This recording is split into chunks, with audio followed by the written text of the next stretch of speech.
Hello, sausages. Hello, guys. Give me 2 seconds to set up my YouTube, and then I'm gonna be with you. Wait, no. Hello, guys. Give me 2 seconds to set up my professional streamer. All of this was planned. I wanted you guys to hear me say ooh ah. E-ah.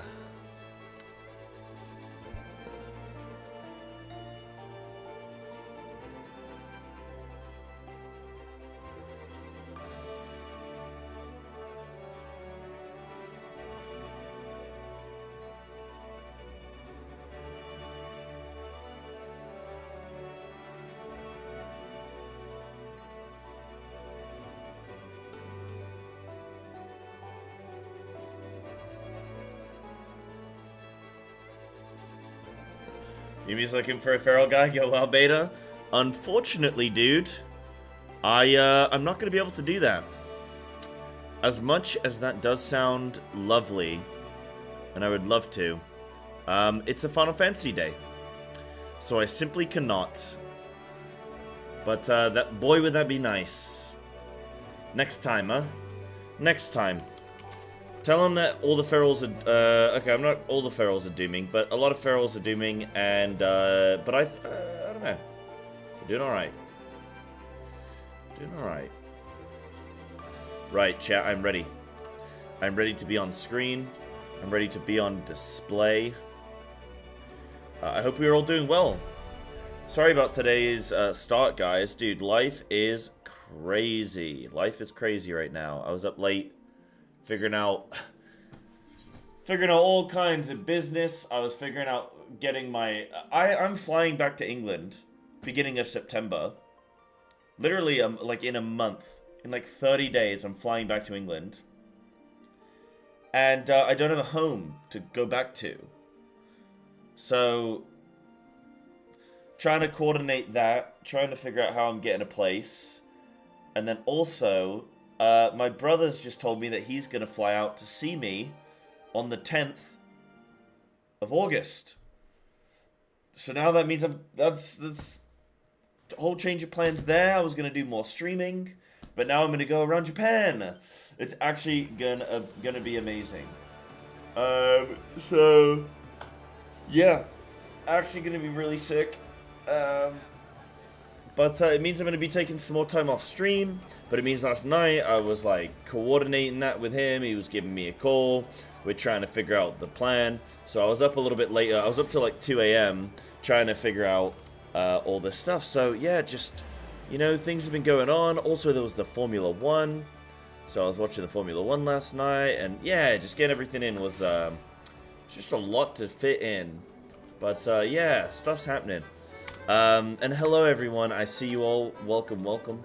Help, I don't have power. Pom, what can we do? What can we do for you? How can we give you power? How can we give you power, my friend? Oh? Unlucky. If it isn't the most jacked guy on the internet. Something like that.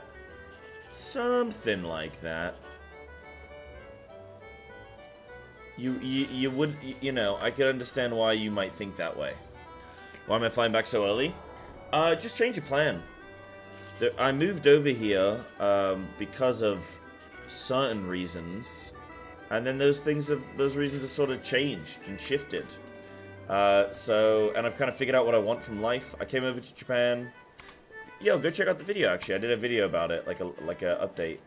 But I didn't go into too many details because, you know, I want to keep some stuff sort of private. But basically, I figured I came to Japan because my life was kind of going through a rough patch.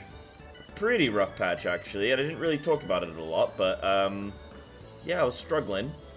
So I came to Japan. And then I've kind of, since being in Japan, I've figured out my future.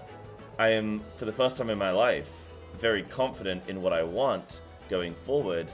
And instead of sort of going day by day, week by week, year by year, I'm kind of like, ooh, 4th prize. I'm kind of like, oh, no. I actually kind of have a plan now. So, yeah. Oh, bummer. So, yeah, that's kind of the situation. That's why I'm coming back early. Because there's no point being over here in Japan, you know, worrying about like, oh, maybe I'll meet someone and fall in love and start the rest of my life here in Japan and like, all that kind of stuff. Like, oh, I'm gonna get a job in the city in Japan. It's like, no, I'm a streamer. Like, you know, none of these things are gonna happen in Japan. So like, let's go home. You know, let's go home where I'm ready to move forward. Yeah. I wouldn't say this trip was a failure. I'd say this trip was very much needed. And it probably looks like pretty weird on the outside.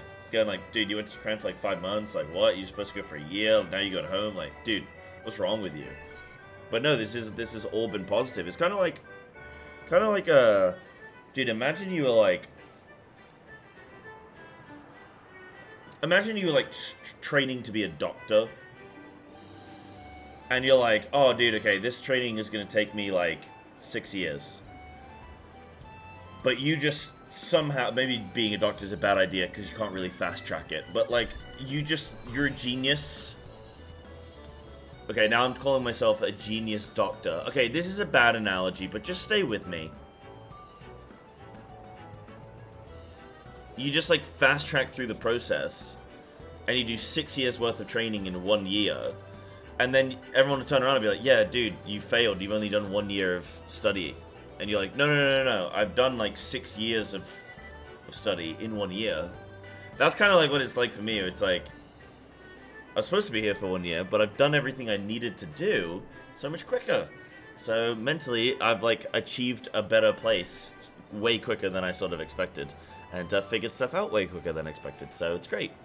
What's up, lady? How you doing? And Alhea as well, and everybody coming in. Sam Odorak, hello. Get me out of this shithole and live somewhere where power outage isn't frequent. Where do you live again, Paul? Where are you again? Like Florida or some shit? No, I don't know where. I can't remember. Plan on E10? I don't think we're going to do E10 today. I think we're going to try and do some other stuff. Because, guys, yes, if you don't know, I'm casting for... Hold on, let me get out of this music. I gotta get out of this music, dude. Let's get out of this music. Yeah, we're not going to do Eden today. Today's going to be a bit funky. So, today is going to be kind of strange. I've got a World of Warcraft Classic SoD raid at 4 o'clock PM, which is about 4.5 hours. So in about 3.5 hours, I'm going to log onto Season of Discovery on WoW and do my Classic WoW raid, which will be like a pretty sort of chill experience. Should be pretty kind of relaxed. But I'm going to be doing that because that's planned for Monday. Normally, I'm not going to do the WoW. I'm not going to do the WoW raids on a Monday. I'm going to do them on a Thursday. But this week, because of the release schedule of the game, our first proper raid is this Monday. So I'm actually going to be, doing it today instead of what I'd normally do. So that's the thing. Wow, it's chill. The classic version is mega chill. Yeah, super easy.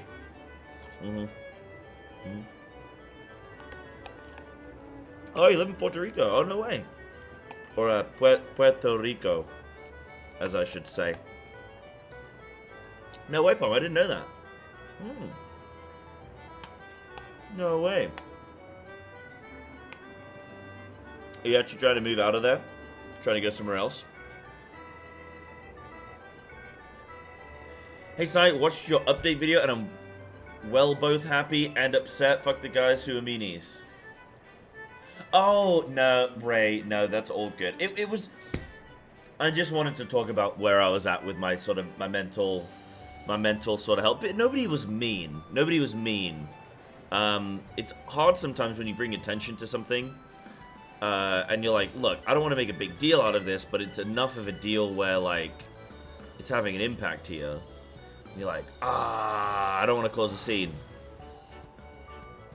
You know, I don't want to cause a scene, but I need to say something. I need to do something here. Ooh, guys, I'm going to go get a Chloe Alapoe, Wondrous Tales. I should probably save this for when I do my I should probably save this for when I do... In fact, let me transfer to Dynamis. See if anybody wants to come do this with me. Because I'm going to save this for my warrior, which I might... Okay, maybe I don't know, maybe I start warrior today. Or maybe I do roll quest today. I think roll quest is probably a good idea. And then tomorrow we can do some... Oh, I don't know. We got like the raid to prep for, dude. We got the raid to prep for. Eesh. Have you finally woke up? What do you mean? that could have multiple meanings. It could be like, oh, I'm glad you finally alive and on stream, or yeah, for sure, Ray. I'm definitely doing a lot better now. Yeah, I'm a lot more like relaxed now. I feel like a weight is off my shoulders, so it's good. But yeah, the Final Fantasy content is definitely like, I'm really loving it, and I want to keep doing it. So it's I'm definitely not in a state where I'm like, oh my god, okay, this is where I start getting negative about Final Fantasy. No. I've actually planned a really cool video. Well, I think it's a cool video. I've recorded it, which is awesome. And I just need to, edit it. But this is going to be like a proper job. A proper old jobby. You know, kind of like the style of, Jesse Cox, or like various YouTubers, but we recently watched a Jesse Cox one, where it's him talking about like the differences between WoW and Final Fantasy. I'm going to be doing a video I'm going to be putting out on what it's like playing and streaming 2 MMOs. And do like a perspective video of like what that's like. And I've like hit on a few cool categories and stuff. So that might be like a nice little watch, you know? So yeah, I'm putting that together. Oh shit.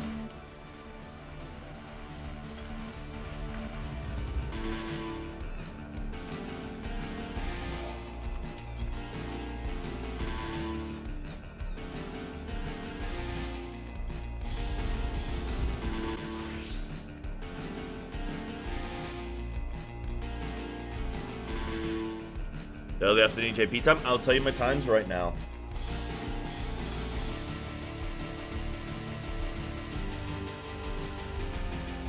Let's go! Yeah, Limps is wild, dude.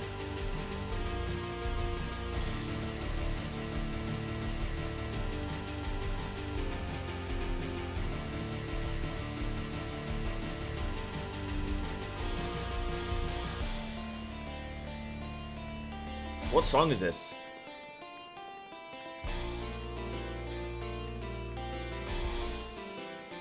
Yeah, congrats on the casting, Mr. Sai. I'll be MIA all week or 2 doing blind rating, so I have to check VODs once I'm done clearing the tier. Yeah, for sure. Yeah, no worries. Yeah, enjoy your rating as well. And Enigma, thank you as well for the congrats on casting. Yeah, thanks everyone. Yeah, good luck, Palm.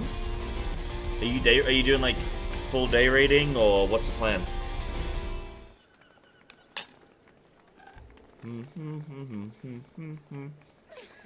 And hello, Mr. Sam. Hello, Mr. Sam. Ram Ranch. Is that the is Ram Ranch the one with is that is Ram Ranch the gay thing? The what's his name? Billy? Is that Ram Ranch? Is that what I'm thinking of? Hell yeah, dude. Hell yeah. Enjoy yourself. Treat yourself.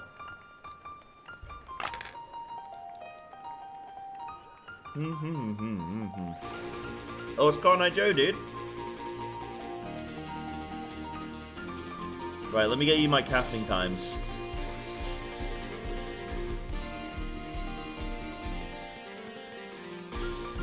Oh, they changed outfit.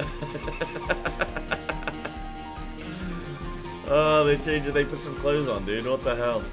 Oh, were they doing Ram Ranch? Is that why they were all naked?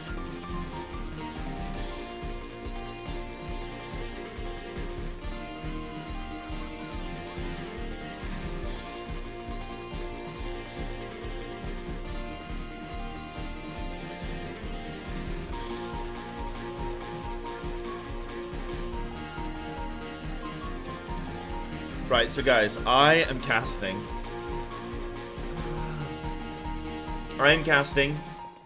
for the World Race for Charity. Oh, presented by Mountain Dew. Oh, amazing. So look at all these lovely casters, dude. I know Frosty. I know Sam. Darian came into stream the other day. I know Llama Todd. I know Sayori. I don't know Citri. I don't know. Is it Chill or Chili? I imagine Chili. I don't know Larita. I don't know Alchemy. I don't know Wolfabell. I don't know. I know Liffy. I know me. Do I know me? Who's the real me? I'm still searching. Chili? Yeah. I know Aya. I know Ponto. I know Sarah Jane. I don't know Socks. But I think I met them yesterday. I don't know Flick. I know Russ. Guys, what?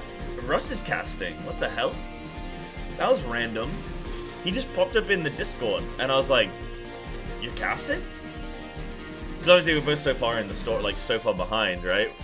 It's like a bit of a spoilery bit for us to be like casting and stuff. But when you're a content creator, it's like you got to do some things sometimes, you know. He's gonna stall the broadcast. He's got some good casting slots actually. He's gonna be on some good people. If you can catch some Rust slots, dude, he's got some good people, man. Yeah, I know Rook. Rook's great as well. If you've never seen Rook, she's great. And Lithy's great as well, by the way. I didn't actually. I'm just said I know everyone, but I'm not actually hype people up. Yeah. We got Arthur's casting. He's not playing. He's actually gonna be casting. And then I don't know the rest of the dudes here.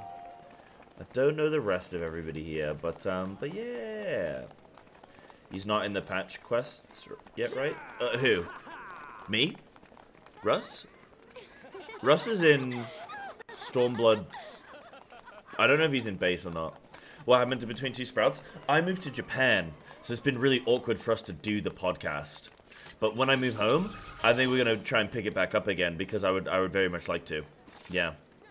Yeah, he's still in base? Okay. Dude, I've cleared Doma Castle in FF6 before he's done it in FF14. No, I'm joking. Funny. Yeah, so I'm going to be casting for this.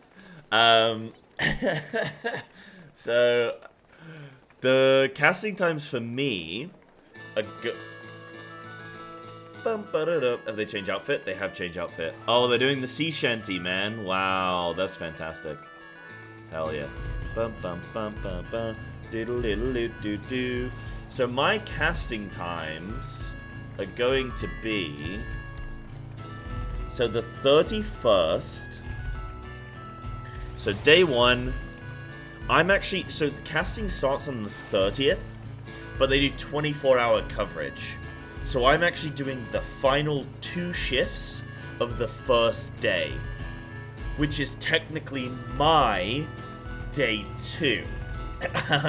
So day 1 of casting for me is going to be the 31st of July at 2 p.m. Sorry, America. I'm going to be using a 24-hour clock here. I'm going to be doing a 2 o'clock. Dude, when I first moved back to England, learning the 24-hour clock was so weird.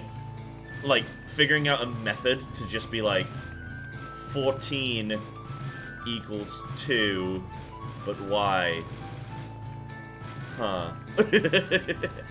Fun times. I remember that's just like a core memory for me. Anyway, so I'm going to be casting from 2 until 8. Yeah, -2, drop 10, bam. Yeah.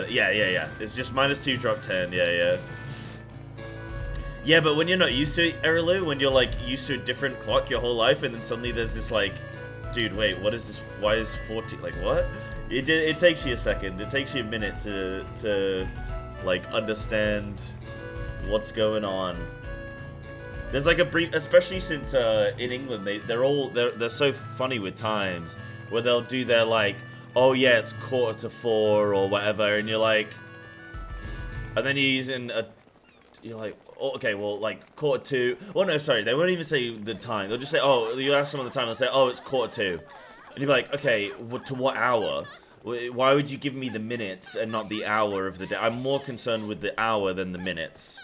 So, you know, you're getting grips to a new lingo, so it's, yeah, funny. But yeah, I'm going to be casting with Tori.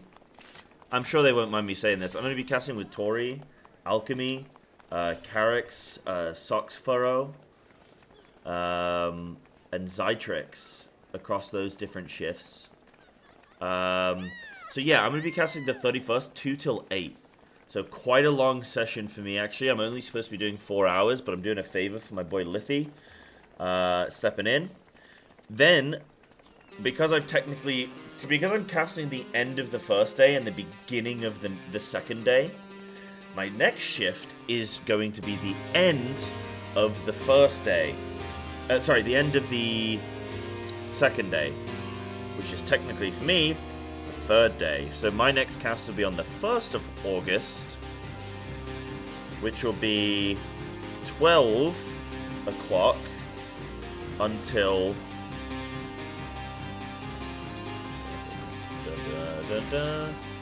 Is this the... Oh, what's this song?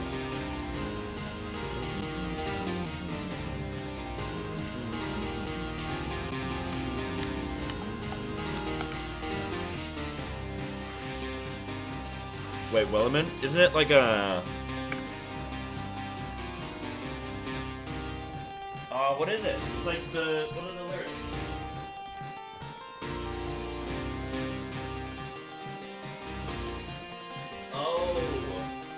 Oh, I thought this was that, like, I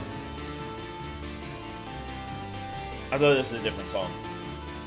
This is what do they do with a drunken sailor, huh?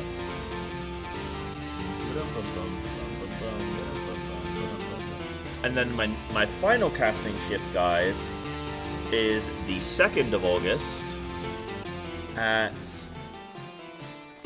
14 until 6. So those are my casting times on the Mog Talk channel. I will post them in a command for you guys. Bam. So let me get a command. I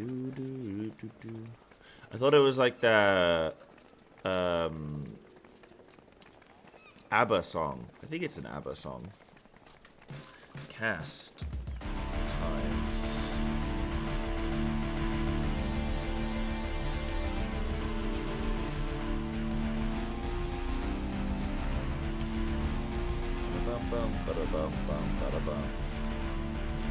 So it's the Mog Talk channel, which is Twitch, Mog Talk. Twitch, Mog Talk, that's me. So there's the channel.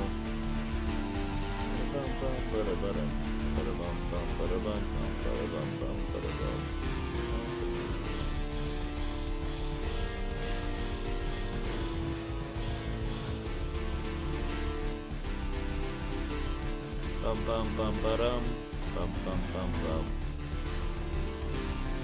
Bum bum bum bum. Right, so I can update this for you guys. Exclamation mark cast times, and they'll be there for you. So cast times. Bosh. Bum bum bum bum bum. So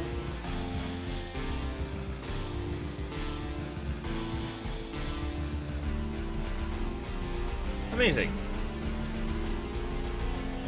Amazing.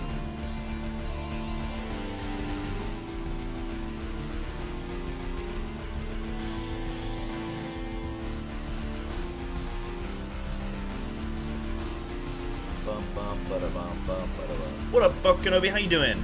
I'm doing wonderful today, actually. Thank you very much. I am doing absolutely wonderful. I had a great weekend. I had a chill weekend. Got some gym sessions in. You know, the usual. Bam, pow. Played some good games. I got my World of Warcraft classic stuff going on. I got my WoW retail and beta stuff going on. I did a couple bonus streams. I'm casting for the Final Fantasy Race to World First. I'm casting for Mod Talk. Yes, and the plan is to just like, well, I want to do more prep. Apparently, I'm going to be in more of a hosting role, which is actually what I do better than like I'm a better host than I'm a caster. But I actually didn't know. I didn't know we were going to have host roles. So I'm going to be hosting for my segment, and then I'll have like more like 2 experts on, I guess. But that'll be really fun actually. So I got to come up with a bunch of questions and topics and stuff I want to talk about. So the next couple days stream, like tomorrow's stream, is probably going to be a little bit light.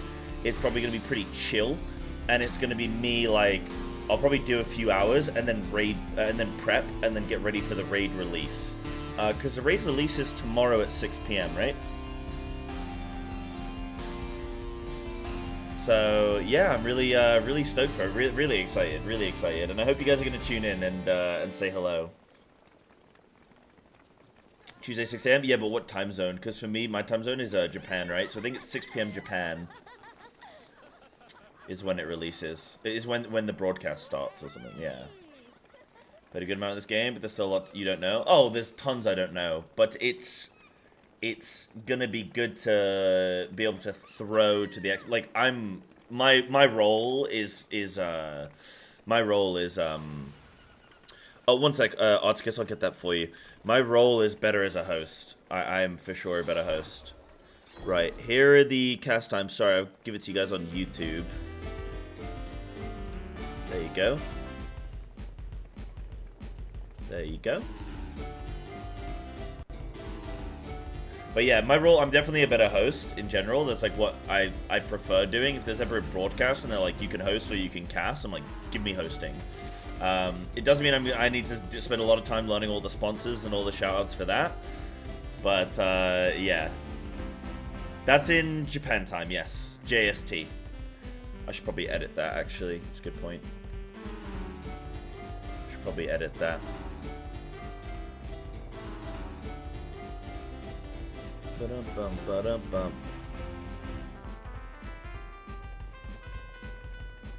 Cast times, all in JST. Nice. So servers will go up at like 7 p.m. Okay, cool. So we'll start the broadcast, have a couple of hours of discussion, then it'll be like jump into the raid. Okay, cool. So I'm gonna watch and listen to that whilst I'm like at the gym or whatever, you know, like chilling and stuff. Yeah. So what that means because of times, so day 1 I can definitely stream because I'm casting 2 till 8. So I'm gonna stream it like early, I think. Oh no. I think what I'll do is have my morning wake up, get sort of sorted mentally, stream for a couple hours, then end stream, take like a little break, and then get ready for the broadcast. That's what I'll be doing on the 31st. To give myself some time there, and then the second day I'm casting 12 p.m. until 6. So I am going to be I'm going to not stream because there's no point streaming at 9 and then casting at 12. So that day I'll just do just casting, and then actually no, maybe I will stream. Maybe I will stream. There's no reason not to. Otherwise, that's a very short day. That's only 4 hours of that day. So I probably will stream the second day for a couple hours, like 9 till 11, and then go on the cast. And then day 3, I'm casting 2 till 6. So I'll stream that day as well. Yeah. Yeah.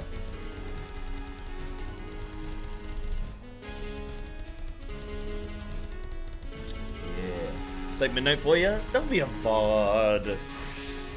Yeah, I'm casting at like the worst possible times. I'm literally casting like the ghost shift. But like, you know, it is what it is. I should hopefully bring some needed energy at that time of night, so yeah. Yeah, definitely Gemsters, but it was based on when times were gonna be, right? So basically what I'm gonna do is when I am streaming, I'm gonna stream each day, and when I am, I'm gonna be looking at the race. Yeah. But it was like more so about how do I fit in the stream. You know, if I'm casting at 12, do I really want to start stream at 9 and then like stream for 3 hours and then go straight onto broadcast? Like, does that make sense? Is that worth it? But I think it actually is, so I will be doing that. Yeah. Yeah. But I think to cast properly, you need to know what the majority of player abilities in the game are and what the common mechanics and resolutions are. So I agree in part. I actually disagree about needing to know major abilities or like needing to know player abilities. I actually don't think you need to know that much about player abilities.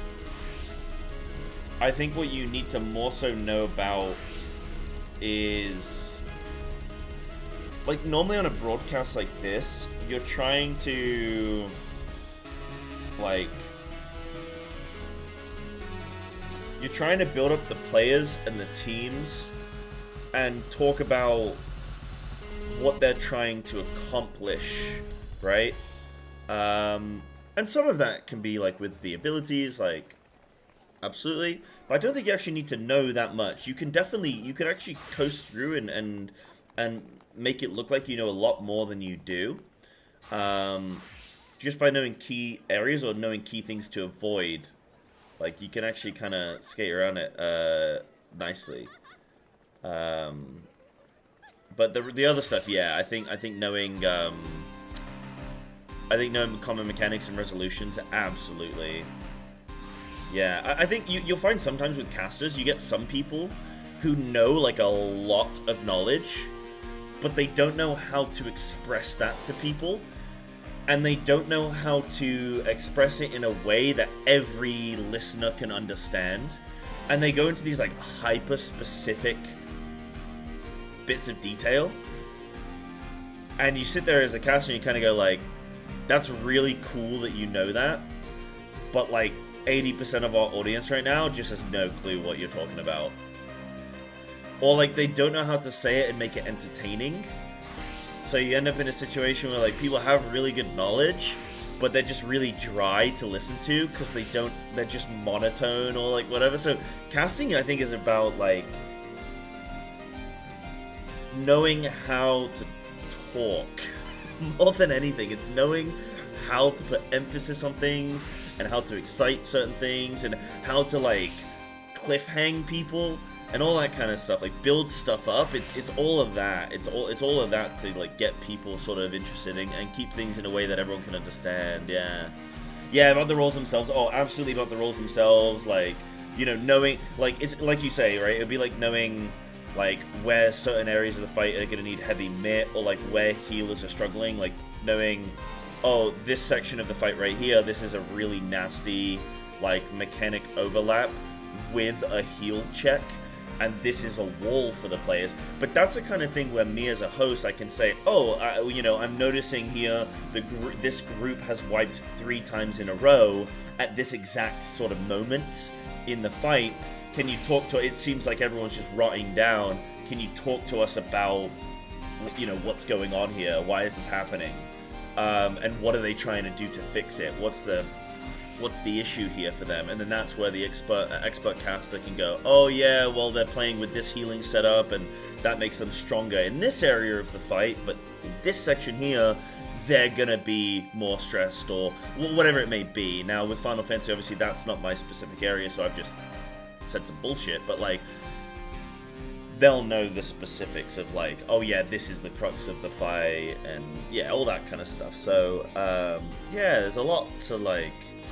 It's like a nice little art to like my favorite thing with hosting is I get to ask whatever the hell I want and direct the flow, which I really love because it means that I can like figure out what the other casters are really good at, and then I can just focus in on these sections and just let them look like gods, you know? Like it's sick. It's so fun.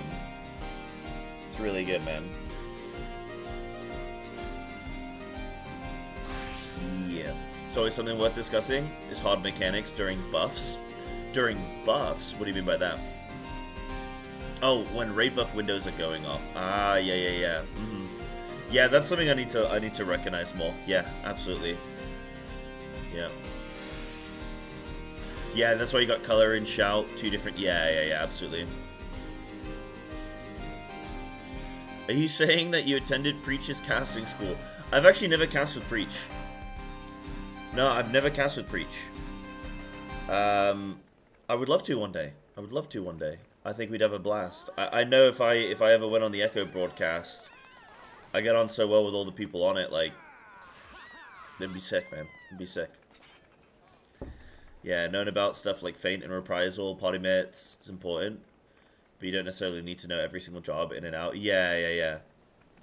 The best advice with, like, casting is if you don't know something, just don't acknowledge it. The worst thing you can kind of sort of do... Well, I mean, in this sense of casting, I think it's actually pretty chill on a race toward first, because you got so many hours to kill. It's like 24-hour coverage, right? So you're like, right, we've got hours and hours to kill.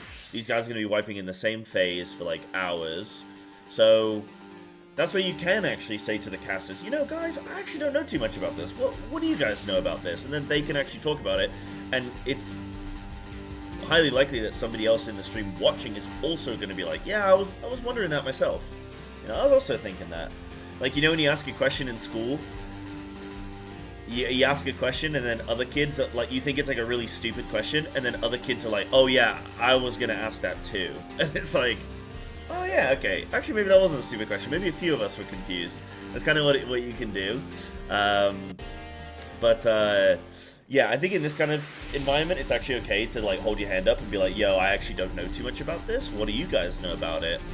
But especially me, or, like, Russ, I think we're going to be in a really good position to do that, and it'd be okay because of our lack of knowledge. And that should be good. But the worst thing you can do in, like competitive sort of like, you know, like the like if you were casting like League of Legends, or you were casting like, I don't know, Mythic Plus or something like that, the worst thing you could sort of like do is just be like, yeah, I have no clue what that does, let's talk about it for 5 minutes. And it's like, dude, why are you focusing on what you don't know? Focus on what you do know. If you don't know something, that's okay. You don't have to talk about absolutely everything that's happening on screen right now, but talk about what you know. And talk about what you know, you feel like you can have something to say. So, who am I casting with? Mock Talk. Exclamation mark Casttimes for all the information, like Casttimes and the channel, and yeah. I'm waiting for your co-casters to straight up spoil Endwalker for you on accident. It's a risk I'm willing to take. At the end of the day, it's a risk. I hope it doesn't happen, obviously. It could happen, and it's just a gamble. But, you know, I'm going to say to him before the cast, I'm going to say, yo, guys, just so you know, I've not played Endwalker. I've finished Shadowbringers, I've not played Endwalker, or Dawn Trail, obviously, so, you know, try not spoil things for me, but I'm just going to say to him, like, at the end of the day, if you guys have something you really want to talk about, go for it. I'm not going to, you know, don't let me stop you. But yeah, I'd obviously hope that I don't get spoiled, so... I don't mind so much if they're like, oh, this mechanic we're seeing on screen is, like, from Pandemonium. That I don't mind. That's whatever, you know. I'll forget about it by the time it comes to it, so... Oh, who am I casting with? So I'm casting with...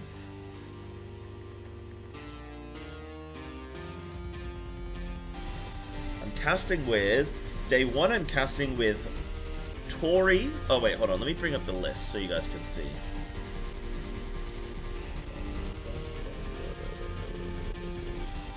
Oh, what is that?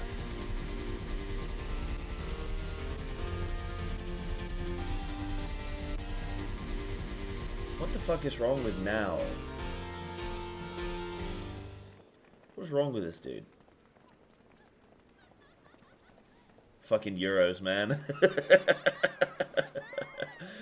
Dude, there is something wrong with us Euros, isn't it? Isn't there? This isn't even the worst pizza I've ever seen him eat. They've not even cut up the ham. That's the most upsetting part. They've not even sliced up the ham. They've just fucking whacked it on.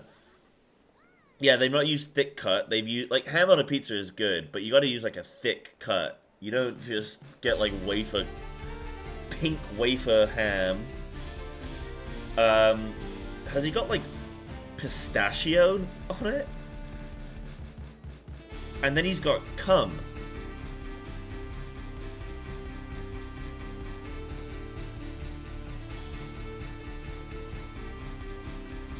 Feta. Sorry, that's what I... And they've not even spread it properly. Like, there's none on the crust. It's going to be super soggy in the middle. And there's, like, dry on the... The crust looks good, though. Crust looks really good. Anyway, that's not what I came to Twitter to look at.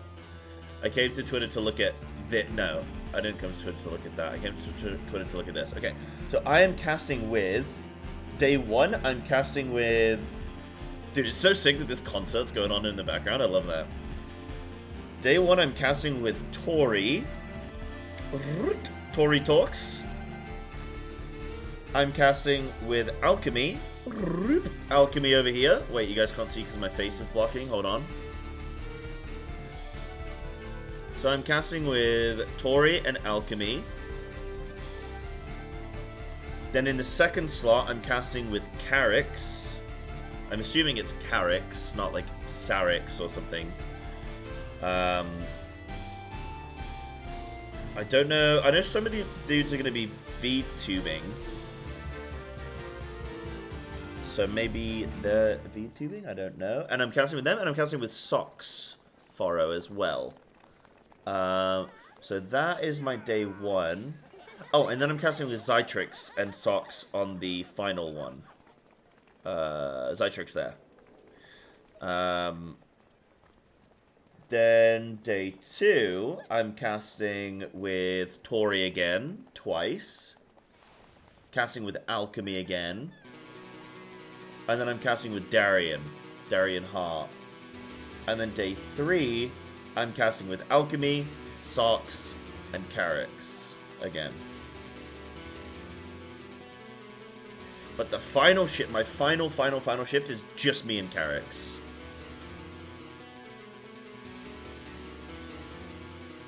So yeah, I'm casting with those dudes.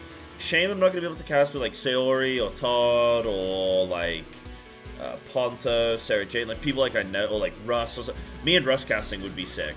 That shit would be dope. I chose specifically times to cast between like... I chose between like 12 o'clock, or like, no, like 10 a.m. and like 6 p.m. That was like specifically where I was like, I want to cast throughout that time. Because if I cast too early in the morning, I'm going to be nervous about my neighbors. And if I cast too late at night, I'm going to be nervous about my neighbors. So I'm doing it in the daytime where I can just like really pop off. But that's a shame because it means I ended up missing like Russ and, you know, the dudes I know. So, yeah. Are you guys talking about pizza? I should have just spoken about pizza instead of the cast.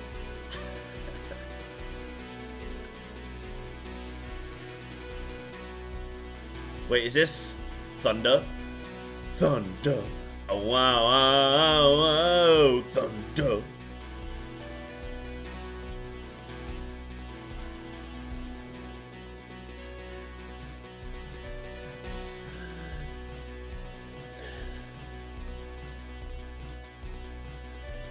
You've been...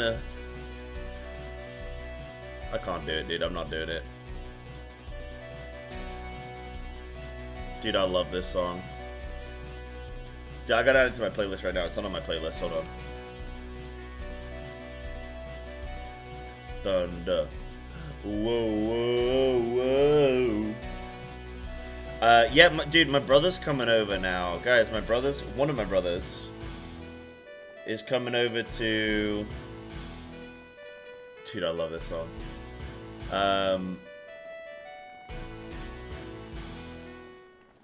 One of my brothers is coming over to Japan with me in like 2 weeks, guys.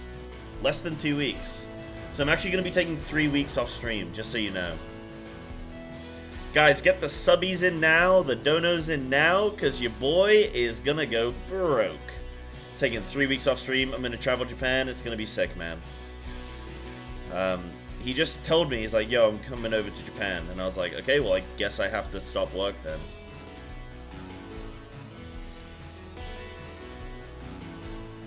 I'm gonna be taking like almost the whole of August off, dude. From like the 10th onward, I'm gonna be taking off until I'm back in England. I'm gonna try and do some live streams. The plan is we're gonna go. So he's gonna land in Tokyo with his fiance. I'm gonna meet them in Tokyo. We're then gonna go north to Hokkaido and Sapporo. We're then gonna road trip back down. We're gonna do some stuff up in Hokkaido for a couple days. Then we're gonna spend like 3 days road tripping back down the whole of Japan. And like stopping off at things that we want to do along the way. Him and his partner, they're both structural engineers. Like architect structural engineers. In New York. Fucking sick little gig. So they, like, he told me, I'm like, okay, what kind of stuff do you want to do when you come over here? And he was like, oh, dude, there's this, like, really cool bridge I want to go look at. I'm like, right, okay, sure. So we're going to go look at this bridge. He's also telling me about this island, like, one of the Japanese islands that has, like, a museum on. And I was like, oh, cool, okay, what's, like, what kind of stuff is, like, in the museum? And he's like, oh, nah, like, it's, like, some shit. But the building is designed by a really famous architect. I was like, right, okay, are you a cat? Like, you don't care about what is in the museum, you care about the box containing the museum. Like, he's like, it's like when you buy a toy for your cat and you're like, oh, they're gonna love this, and then they just sit in the box, and you're like, what? Why did I spend all this money on this? I could've just given you a box. So, yeah, so he wants to go and check out some buildings and some bridges. Yeah, he would go look at some trusses and all that shit. So yeah, we're gonna do some of that. Go look at some stuff. So yeah, architects are kids, is what you're saying. Yeah, so we're gonna go throughout Japan, go on a road trip, and yeah, I'm really excited for it. I'm really excited. I think mentally it's so, you know, as a streamer, you don't get holiday pay, you don't get like you know, if I take a week off work, I don't get paid during that time, and people don't resub during that time. So it's like, not only am I not, you know, and your viewership drops off because people like, oh, well, this guy's not streamed in a week, so I'm gonna go watch somebody else forever, you know? So you like hemorrhage viewership and all that stuff. So it's like a massive stress in my mind. The idea, I was already stressing over like taking 2 weeks off, but I accepted it. I was like, look, I'm doing 2 weeks. What's 2 weeks in the grand scheme? But I'm doing 3 weeks off, and I'm like really afraid. But it's gonna be okay. It's gonna be okay. I'm gonna enjoy it. I'm gonna get some once in a lifetime opportunities. It's gonna be very exciting. I've been in Japan all this time and I haven't gone and done anything. So we're gonna go do it. I'm gonna try and do a lot of live streams for a few hours a day here and there if I can. If the signal's good. And then I'm gonna try and do I'm gonna record a bunch of footage and then be able to come back on stream when I'm back in England and go, yo guys, I went here, here's all these videos. Yeah, you're glad I'm taking, I mean, I'm glad I'm taking 3 weeks off as well. Like, I'm glad I'm really gonna do a lot. It's gonna be really nice to road trip with my brother, because I'm from a big family and we live all over the world. So like, I don't really get to see him too often, so it'll be really nice. Yeah, it'll be lovely. Lovely. Yeah, you definitely deserve to explore Japan, take a look before you leave. 100%. Yeah.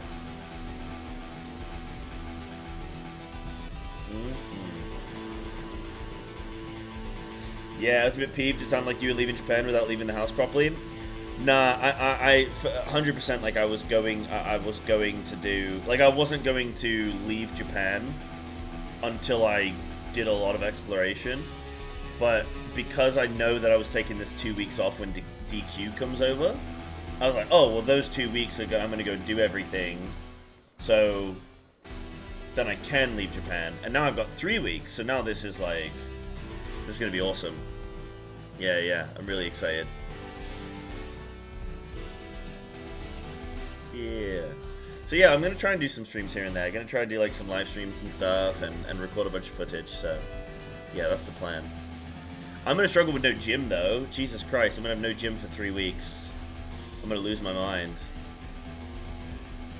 I'm gonna have to do some like workouts in the wilderness.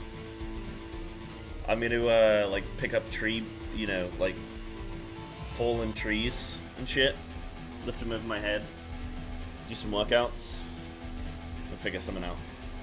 But yeah, I want to go do some onsens. I want to go get in some natural hot springs with the monkeys. I want to eat some good food. Yeah, go to some good places. If you guys have any recommendations of places in Japan that are like definitely worth going, let me know. I know Face, obviously, like, you know a lot of stuff about some good places to go. If you guys have anything, let me know. Let me know. But yeah, that's the situation with the next few weeks. Dude, I'm actually so excited. Like, I've got like 1 more week of streaming. No, I've got 2 weeks of streaming. And then I'm taking some time off, man. So, yeah, it's gonna be lovely. Gonna be amazing. I'm really excited. You know exactly what cities? Well, I live in Osaka, so we're gonna do some stuff around Osaka, and then we're gonna go to Tokyo, and then we're gonna travel north. We're wondering if there's anything in the west, like in the southwest of Japan. If there's anything west of Osaka that's worth doing. But I don't know. Alright, what else have I got planned? What else have I got planned? I kind of have... I'm thinking about today if we do some, like, role quests and that kind of thing. I'm wondering if I need to do anything else for the race. Anything to prep, anything to comment on. So far, so good. I've got my World of Warcraft raid in 3 hours. Well, I'm going to log on in 3 hours. So we've got like 3 hours of stuff that we can do, guys. Is there anything that you guys might think is interesting to, like, not prep me for the race per se, that's not your guys' job, but like anything that you might think would be worth looking at in preparation for the race? Like anything that you guys are thinking, damn, dude, Sai, you should really check this out, dude. Just thinking of anything.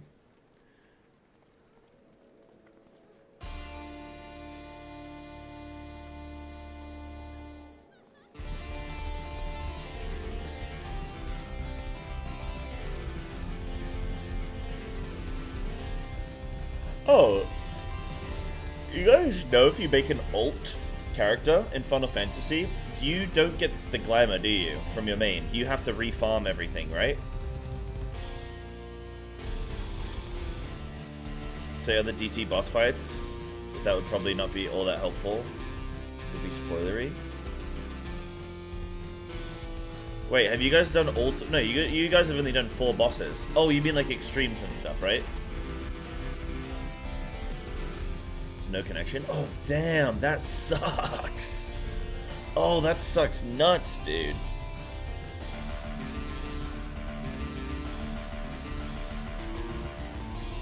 Yeah, trials, dungeons, extremes. I'm actually okay, I think, to not look at that stuff. Like, I'm just trying to think, maybe I should look at old bosses that I've killed and think about, like freshen myself up on older bosses that I've done. So I have the knowledge to, like, take these things into, say, oh, this mechanic works like this, or I remember we did XYZ, you know, we assigned this, you know. Could look at Golbez EX again. That would be cool, actually. That would be cool. That'd be very cool. Yeah, we could do that. Yeah. By the way, as well, I should probably mention about the subathon. So, you can see right now there's no graphics or mention of the subathon. I'm kind of debating what I want to do with it at the moment, because it extended into this week. We still technically have a couple hours left on the timer. But this week is so focused on casting that's my focus right now. So I really don't want to be doing subathon tomfoolery when we have like, I want to be laser beam focused on doing a good job casting and making sure like my content is like in place for that. And I know that we're gonna have a lot of disruption, so it doesn't make sense to continue it this week. I'm wondering about whether we pick it up next week. Are you guys cool with that? Or like, does that kind of, I don't know if that's like, people are gonna be like, oh dude, you've like totally buzzkilled the whole thing, we don't care anymore. I'm happy to like just be like, yo, we had a good run, like we capped it at 2 weeks, you know, great stuff. Or to, yeah, but like all the stuff, all the, you know, the karaoke night, the guess the boss, like all that kind of stuff, we're gonna do all that. I just need to we need some more time. So like next week it'll be good. Yeah, this isn't really the week for the subathon. It doesn't make, yeah, it doesn't make sense. It doesn't make sense. So I think it's good to either pause it or actually just say like, look, you know, we had a good run, but we'll review at the start of next week and see if we want to continue it. I think I'm cool to do that. Nice. Yeah, you get some account-wide bounce and pre-order stuff, right? Okay, dude, that sucks, man. I was gonna suggest something, but it's 50 minutes in length. I need to go through to make sure there wasn't any major spoiler. What is it exactly? Looking at Golbez could be cool. I think looking at some of my old boss fights could also be really cool. It could be very helpful. I'm gonna do a refresher of all the bosses on normal and know all their mechanics. Which Lux actually gave me a full write-up of.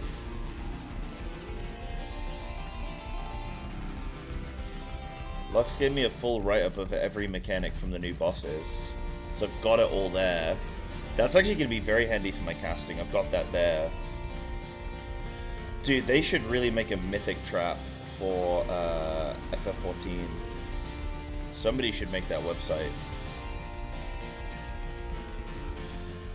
No mechanic names would be a good idea. Yes and no. I actually think it's a good idea. Knowing the major ones, I think is going to be really good. But I'm not too bothered about knowing every single one, because the audience isn't going to know every single one. So even if I name the mechanic, I'm still going to have to say what it does anyway and describe it. So I'm going to learn the major ones. I'm not too stressed about knowing every single one though. I'm not trying to be pedantic there, Bailey, but what I'm doing is commenting on like my opinion of casting at the same, like giving you like little insights, you know. I'm not trying to be pedantic with you. I'm just trying to be like, you know, oh, this is, you know, this is you know how I do things or what I think, and yeah. Biscuit Maker, you guys can test me. Biscuit Maker is the tank buster on the first boss. The first boss is called, I don't know the name of the first boss. I know Honeybee Lovely. Honeybee Lovely is the only boss I actually know by name. Black Cat. So yeah, it's the tank buster for Black Cat. Yeah, very true, Bailey. Very true. Will Savage mechanic names be like? I know you can get new mechanics in Savage, but if a mechanic at its core is the same in normal and Savage, will it be named the same thing, even if it's got a twist? Be the same name? Okay, cool.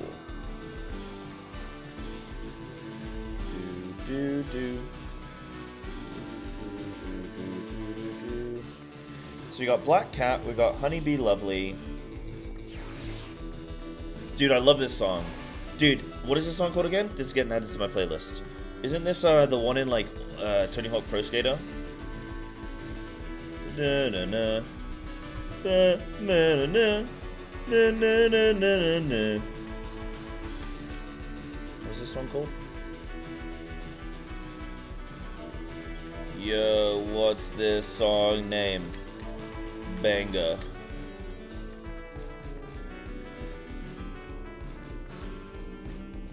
Yeah, the dog cleaves are called the same things. Okay. The nice thing in FF is just being able to say, like, E this or O that. You don't actually have to remember the boss name, which is kind of nice. You can't even hear the music? What do you mean?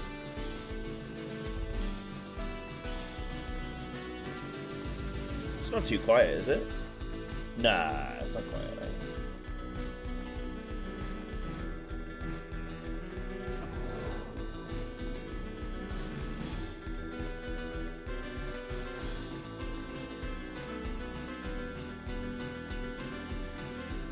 Music is very quiet? Wait, really? It's been blaring my ears off.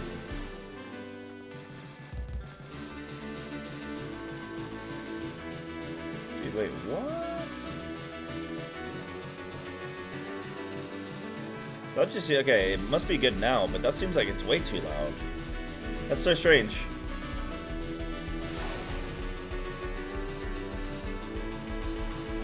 That's so weird that my stream volumes are low, because when I do recordings, everything is like mega loud. That's so strange. Dude, what?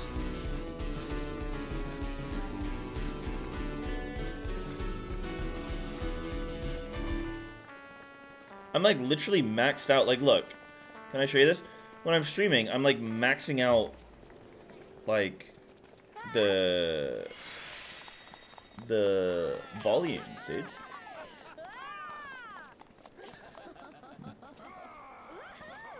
Is that Goldfinger Superman? Bam. Yo, thank you. Sorry, I was getting distracted. Okay, dude, that's crazy that my music's so low.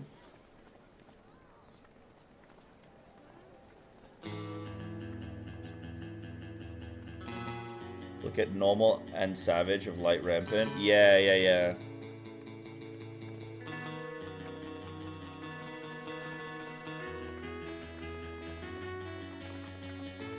Oh, who doesn't love this one?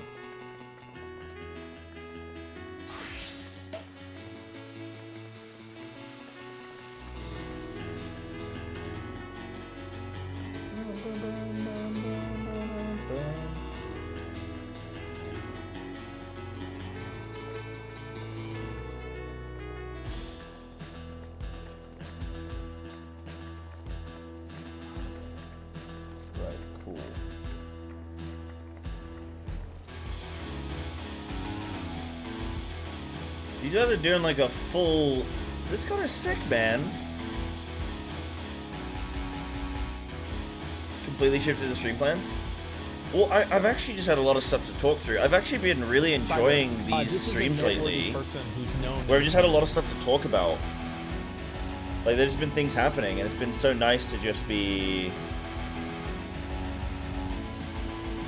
Like, you know, I've always said, oh, dude, I can't just stand there and, like, stall. I can't do it. Like, I need to be doing some kind of activity.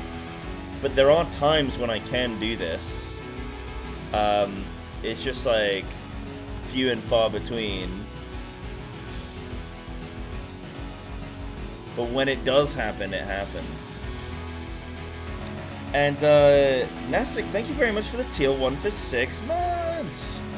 Thank you. I think that's a new little badge that you're gonna get. It's gonna be very cute. Yeah, thank you. What a game. Insane. Yeah, okay. I can look at normal and savage of those mechanics of E8. We looked at E8 the other day on normal.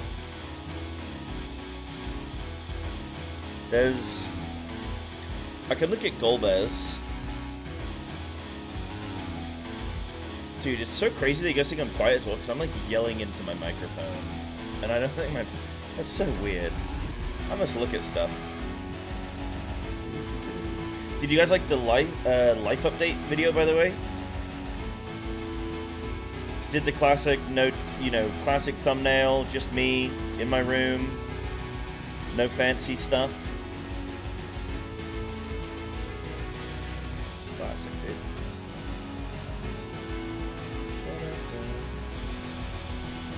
All right, let me look at Golbez. I'll look at Golbez, and then I want to look at my first...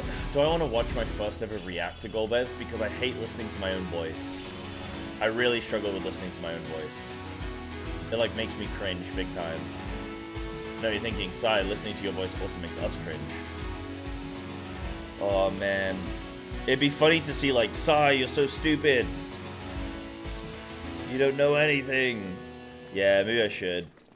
All right, let me grab some water. I need some juice in my veins, and then we can watch.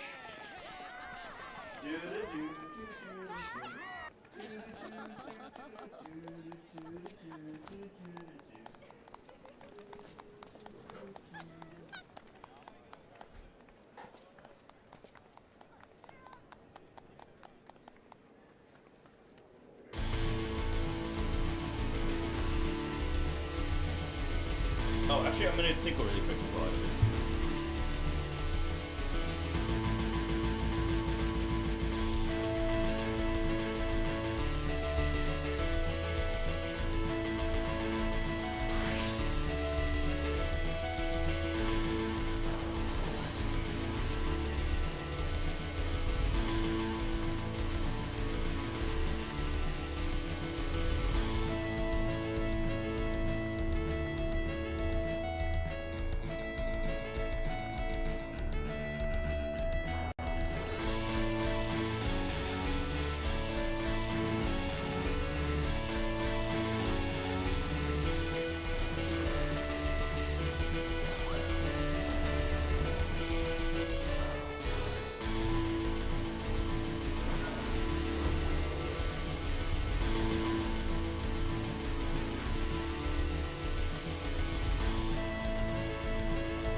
Yeah. Okay. Let me look at Golby, dude. Yeah, Golby first in my first reaction? I think so. So what was the original Golbez react that I did? I'm trying to think. Holy shit, my Golbez react has 93,000 views on YouTube. Oh my god. Damn, dude. This YouTube thing ain't so difficult. Do you guys want me to tell you how much money I made off my Golbez react? Hold on. I'll tell you right now how much money I made off that. How much money did I make from a Golbez react? Let's see. Holy shit. Jesus Christ. Okay. Dude, I made 170 pounds. Off of a fucking 20-minute Golbez react. Good lord. But that's like my best performing video ever. So that's not... If that was every video, I mean, I'd be a YouTuber, huh? But not every video is 100K. Wow, that's insane.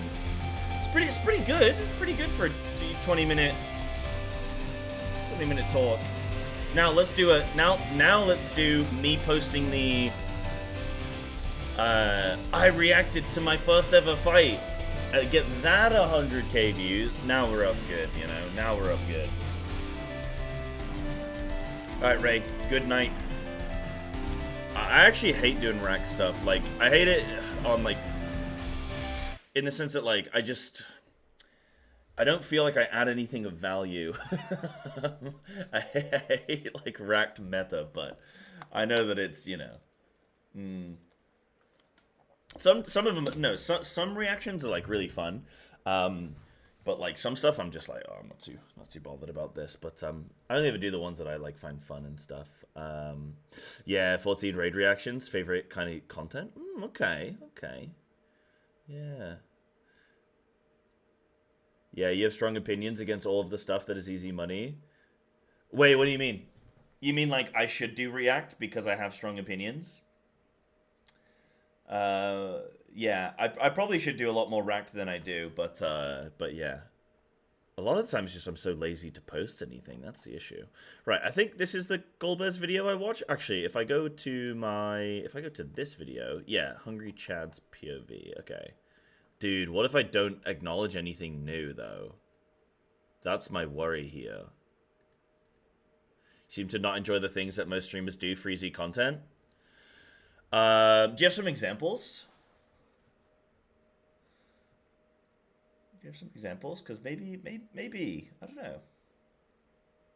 You have strong opinions, but not hot takes. Yeah.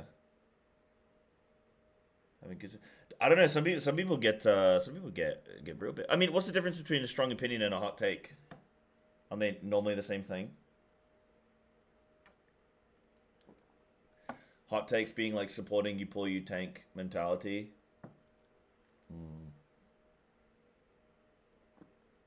What's the difference between a strong opinion and a hot take? Oh, like how you say you can't do AFK content, you need to be doing something. Yeah, I think it normally depends on where I'm at.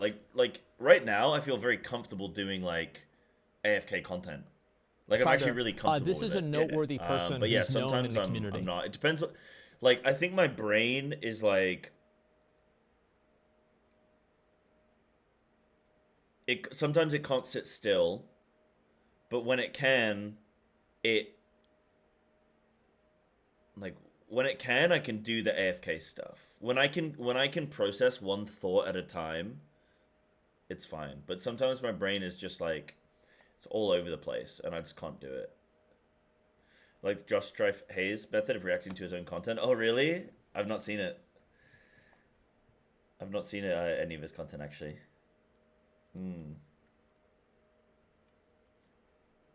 Say people shouldn't have their own opinions and that they're wrong or harmful to the game. Right, yeah, like those yeah, I mean that's like that stuff is dumb, right? Yeah, having an opinion that you should stick to is things like, this is where I feel the game is lacking and could improve for me. Yeah, like not shying away from saying like, I don't like this or I do like that kind of stuff. Yeah, fully agree with that, yeah.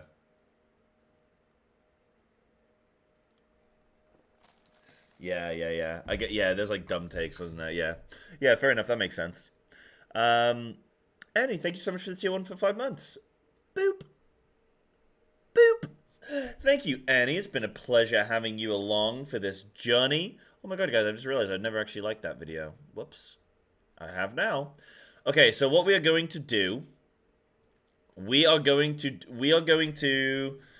so the premise of this video is I am stepping into casting for the Dawn Trail Savage Race to World First for the first tier, for M1 to M4. So, what we're going to do is do some sort of like, how good is my knowledge now? Now that I've done so many fights in this game, now that I've done Uwu, Blind, Solo Cook, now that I've done Eden and E8 and all that kind of stuff.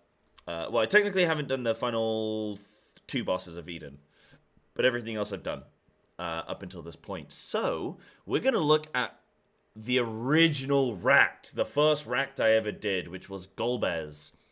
And we are going to see what I understand now, 1 year later. This is actually a 1 year of game time, before to now. And then what we're going to do is we're going to react to my original react of Golbez. So I'm going to watch Golbez, then we're going to watch my reaction to Golbez, and then I'm going to react to that. Do you understand? Do you understand what's happening right now? If you oppose our crusade, loud. Okay. It's either going to be Tank Buster or AoE damage.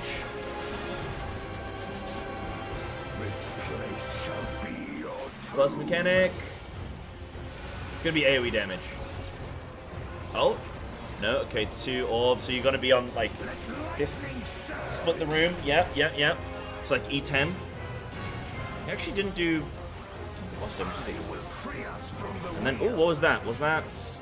Hold on, this guy goes fast. So then he summons an orb, which I think is then going to hit... Have they split the group? No. Everyone's stacked there. So is that just going to hit the 2... So the first 2 orbs are going to cleave the room.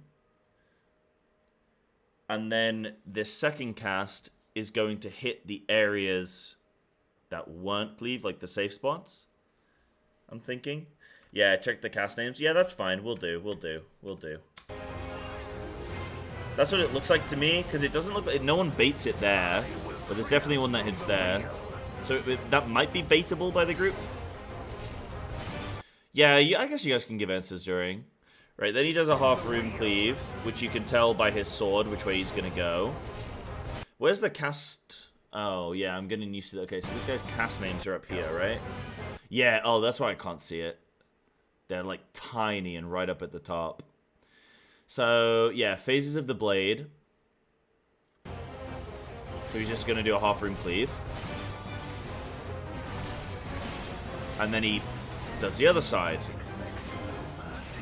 which is very, very common. This was less common in earlier fights in the game, or easier difficulties. If you do even Eden on normal, they won't do... There's actually a lot of times I will get hit by mechanics when I see the boss and he's like, oh, I'm going to cleave left. And then I guess I'm like, all right, I'm going to stand on the right. And then as soon as they cleave left, I move to the left. And then they don't cleave right. And then I get hit by some other mechanic because I shouldn't have moved. So I'll do that quite a bit, where I'm anticipating a follow-up. But this is oftentimes saved for either extremes or savages. Now he's casting an AoE damage and put some debuffs on people, which I think is just going to be a... Is that going to be a dot? It's either not a dot or it's not doing much damage. What's it called? Binding Cold.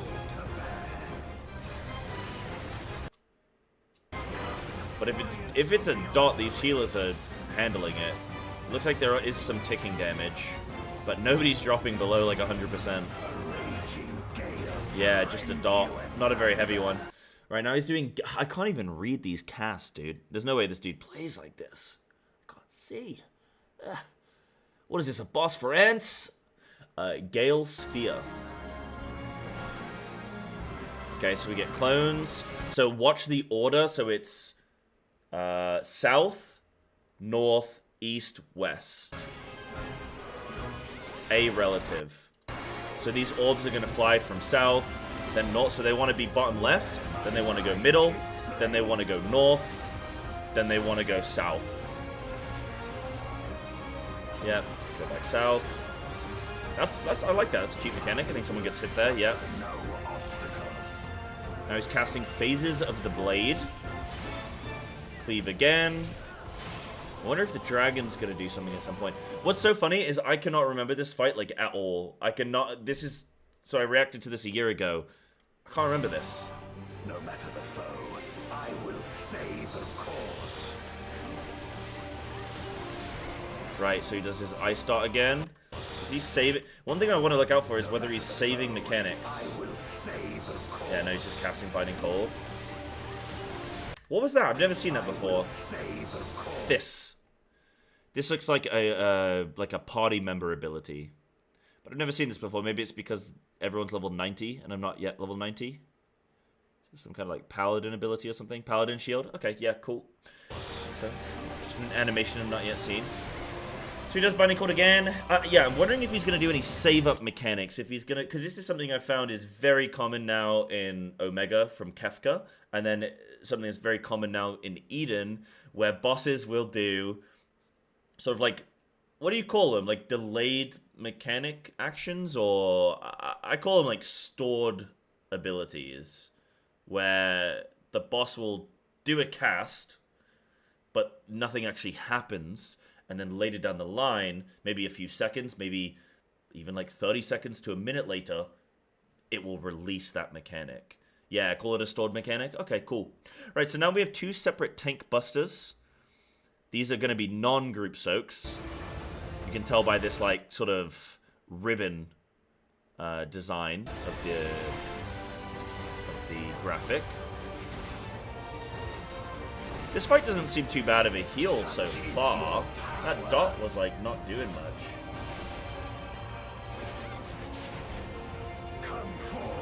Right, now he teleports and resets his position, which means he's going into like this is gonna be big. Whatever this is. Asdia's Shadow.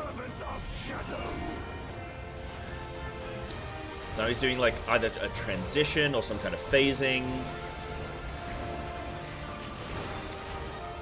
Black Fang.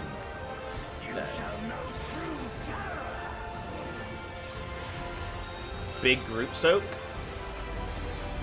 Doesn't even look like a group soak, just looks like massive AoE. It looks like phasing AoE basically.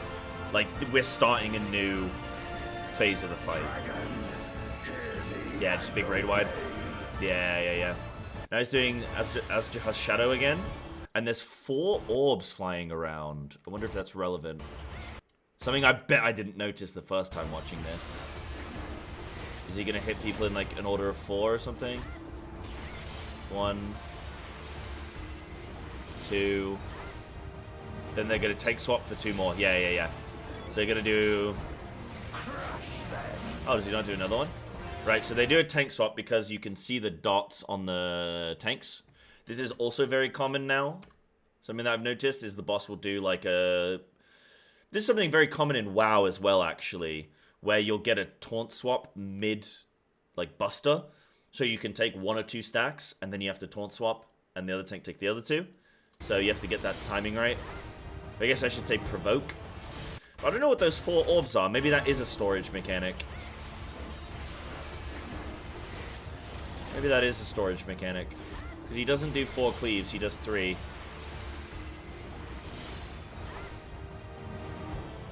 Now, what are the tanks doing to mitigate this? They're not doing their invulns, are they? They're just using some kind of strong mitigation, I'm assuming. Now, Phases of the Shadow. Again, cleaves. But then follows it up with 2 group soaks. Yep, there's a light parties. Now we've got 2 flares. Now, this is not just flare. This is like flare is a extra name, doesn't it? It's not just flare. It's like, what do you call it? It's like a... Oh, you missed something there with Phase of the Moon? Yeah, this Phase of the... Yeah, I thought there was something additional. So he does a cleave, he does group soaks, and then he does like... I can see the orbs spawn again or something. Oh, he does, Dynamo or Chariot? I always forget these confused. Chariot means move out, right? Dynamos move in? Chariot's out. So this is Chariot, yeah? So he does Chariot.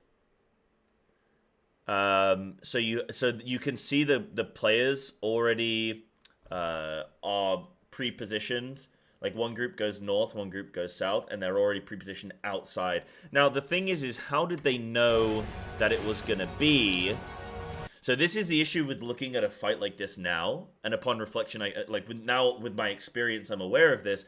This is where you get Final Fantasied, where you do 5 pulls where it's move out, and then suddenly it's a move in.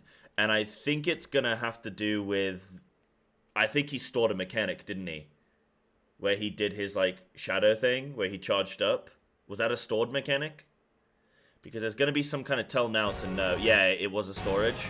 But the problem is I don't know, I don't have anything to compare this to, so I can only see this. I can't see the difference. So I'm imagining it's probably something in the dragon or the orbs, like whether the orbs are sort of out or whether they're in. Like, is it something like that? Something along those lines? I think it's probably the dragon positioning, isn't it? See what's different later? Okay, maybe later we'll see. Maybe it's to do with the dragon wrapped around the sword means move, maybe something like that.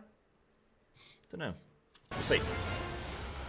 Okay, so then we have yeah, we have Dynamo starts with D, same as Donut. Yeah, because Dynamo and Donut are the same thing, right? Yeah, Donut is the safe spot, so Donut is move in, or Dynamo's move in, Chariot's move out. Got it. I actually think I'm nailing everything so far, right? So we've got Exaflares, so we're gonna have to. We've got 2 Exaflares which are going on.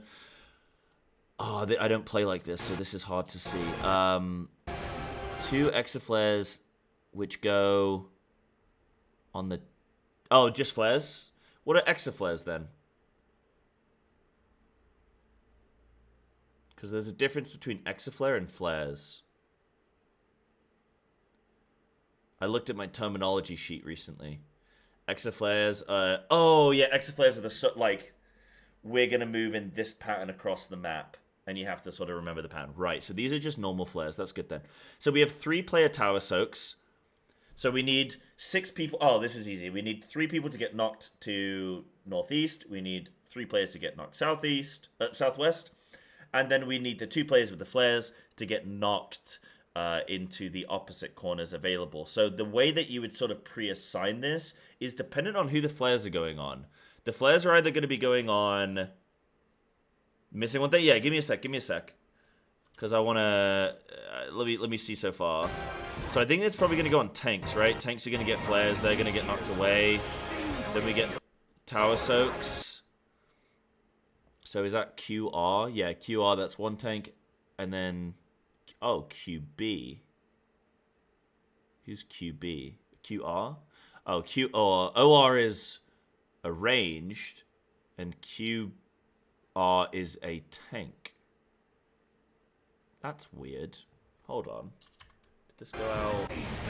Everyone was alive when this went out, yeah? Yeah, everyone was alive. So it didn't prio both tanks. Okay, I wonder why. Is it just 2 players at random? Because this would be kind of awkward to assign if it's 2 players at random. Oh, okay, it's a 2-player soak. So 2-player soak and a 3-player soak. So that's 5, 6, 7. There's a final player who has something different. No debuffs, can't see any debuffs. There's a final player who has LW. What have you got, sweetheart? You've got something. Ah, tether. Look, there's a tether. There's a tether. So boss does a tether to a play, but when do you even see that? When does that go out? Ah, wait, was it then? No, he jumps there. LW, keep an eye on LW.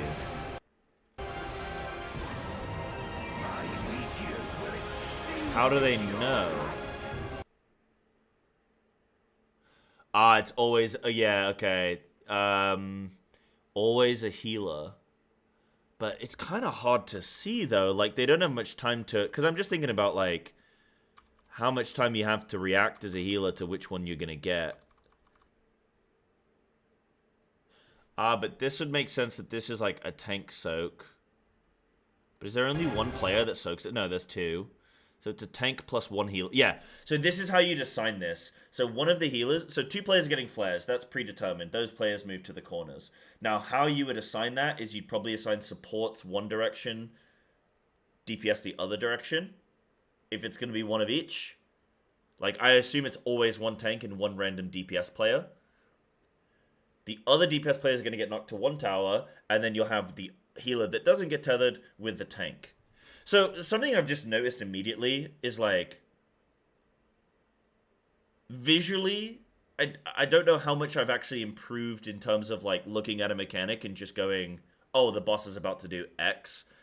But I think I have improved in that, definitely. But what I've more so understood now is actual like assignments and the way the mechanics are being placed on players. Immediately I'm thinking, okay, how many is this going on supports? Is this going on DPS? Is this going on tanks?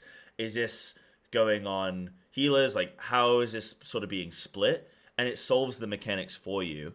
And then the other thing is just my experience of knowing, like, are mechanics being stored ahead of time or not, etc. Like, I can just already tell how much more experienced I am in this stuff. It's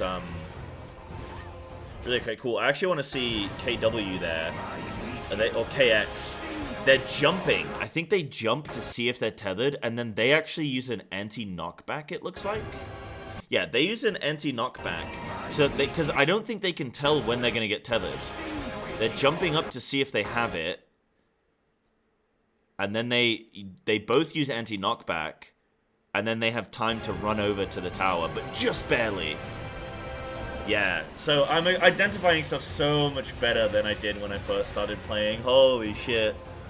Wow, this is cool, man. I think I'm so excited to cast Savage this week. I'm so excited to just look at Savage mechanics and go, bop, bop, bop, bop, bop. It's this. Right, so he's doing Shadow again, so maybe this is the indicator that this is going to be another chariot. We're going to see. Because the dragon is rotating in. Maybe that's how it's looking. Then he does more tank busters. Yeah, I'm going to, Denki. We're gonna look at my first reactor goal bears after this. Look to the heavens for your doom. Right. This is not an exit. This is kind of like I guess it's a flare, but not exactly. But you go to, so you position at the start one, and you just position at that every time. But there's also a bonus mechanic here. You have, I can't remember what these do. Are these like assigning 2-player soaks? Ah, right, we've got sets of player soaks. You need to 2 players in each. Okay, so you're assigned pairs. Yeah, it's enumeration. You're assigned pairs, but we have to split the raid. And I think this pattern's probably going to be pretty consistent. So it looks like they're assigning... dude, I can't play like this. I can't play with the abbreviated, like with the... Not abbreviations, with the initials. I can't play with the initials, and like I need to see the supports very clearly. Like I need different colors.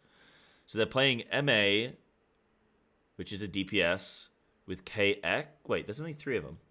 Oh, wait, fancy. Wait. Are they doing something fancy? Oh, no, okay. Wait, what? Do they not need to do... There's only 3 players here, right? QRKXMA. Oh, no. There is 4. Where does... One of them dip somewhere. No, yeah, there's 4. So 2 of them hang back, and then 2 of them go forward. Yeah, okay. It threw me because this person doesn't have any initials, so I was counting 3. But, unmarked to DPS. Right, okay. So, oh, no, because O is a tank, right? So there's a tank, KX is a healer. So there's tank and healer, and then there's MA with this person, which is a... This person's a tank, aren't they? Number 2 is a tank. Yeah, tank is QR. So it's tank and DPS. So it's basically just color pairs, yeah?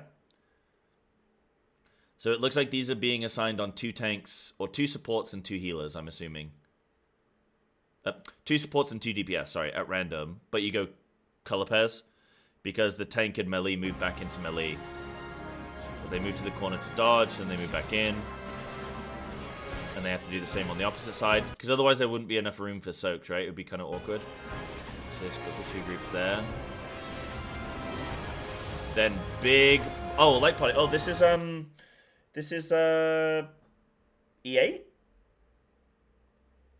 as well? They do this in E8? No, when, what am I thinking? Most recently of, like, not E8, Varus. I was thinking of Varus. Right?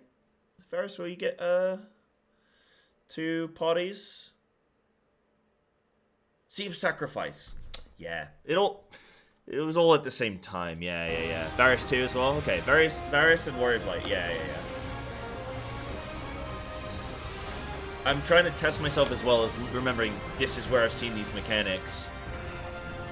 I'm so glad I did everything blind mine, because everything's so, like, locked in there, where I can remember specific occasions where I've seen mechanics. Was that something there from the boss? Drops all these swords down on the ground. Looks interesting. Phase of Shadow, so right side cleave, then left side cleave. And then everyone's spread, go clock spots.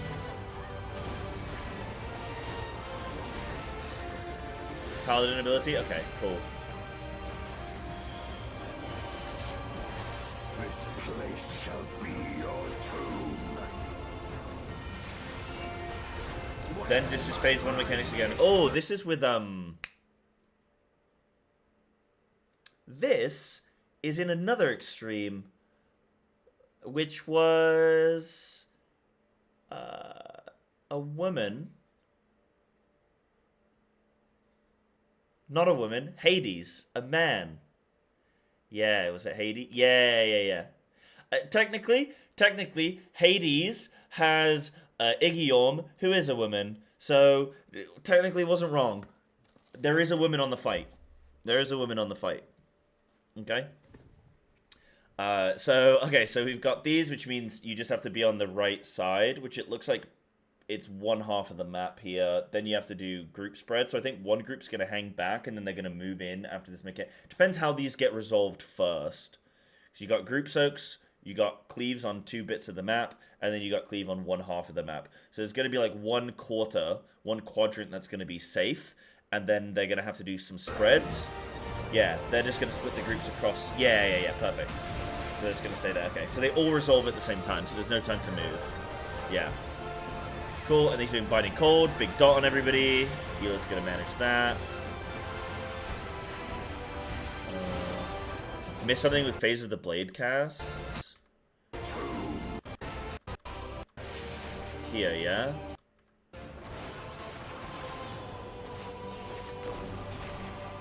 It's right now, right?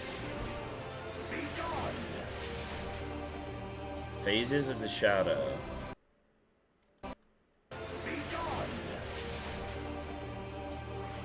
The sword is glowing. He's doing right side. People are in light parties, it looks like. No, they're not. Never mind. Then it's spread. Oh, and it's, oh, it was also, donut.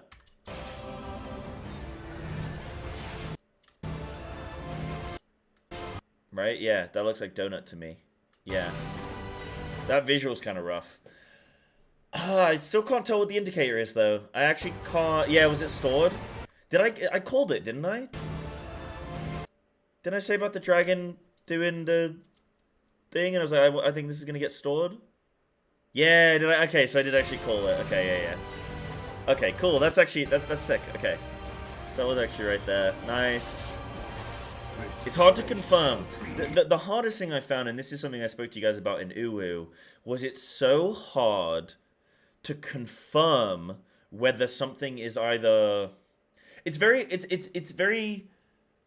hard to confirm mechanics sometimes. There's certain mechanics that happen, and you can say, I think this might be what's happening. But you need several repetitions, like several pulls. Sometimes more than that. Sometimes you need a good dozen or so to really confirm that something works in a certain way. For example, Ifrit nails. That takes a lot of, like... I think the spawn order is based on the nails, and I think the nail kill order is the charge order, but I can't confirm it because I need more data. And so there are certain mechanics where confirmation is so difficult to get, And it's very frustrating when you're solo cooking because you don't know whether to say, right, guys, it's time to change strategy, or whether it's like, let's stick with this and get some more data to really confirm. It's also really hard to confirm if something is true random. Like, there are certain mechanics where the pattern that it assigns something is just truly random. It's not tanks and healers. It's not, you know, pairs. It's not this and that. It's just random. It's just some random combination. And it's so hard to confirm that, you know? Yeah, it's a rough one. So that's what I struggle with, which I think is probably pretty normal. So then we saw this mechanic. Yeah, we get this cool like little overlap. They got to do the 2 groups. So we're going to do light party 1 forward, light party 2 back or something, or range back. You probably do tanks and DPS forward, and like tanks and melee forward, and then the rest at the back. Yeah. Yeah, true random is true random breaks your spirit. Right, so Dragon did a rotation. I don't know if that was enough of a rotation, no. So it was south, north. So it'd be the south, group splits. Oh, sorry, it was north, south, yeah? Yeah, north, south. Oh, hi, Gales. Then they do group splits, light party 1, light party 2. Maintaining uptime here seems doable, but kind of awkward. Ooh, a couple of little deaths. No worries. The cleave.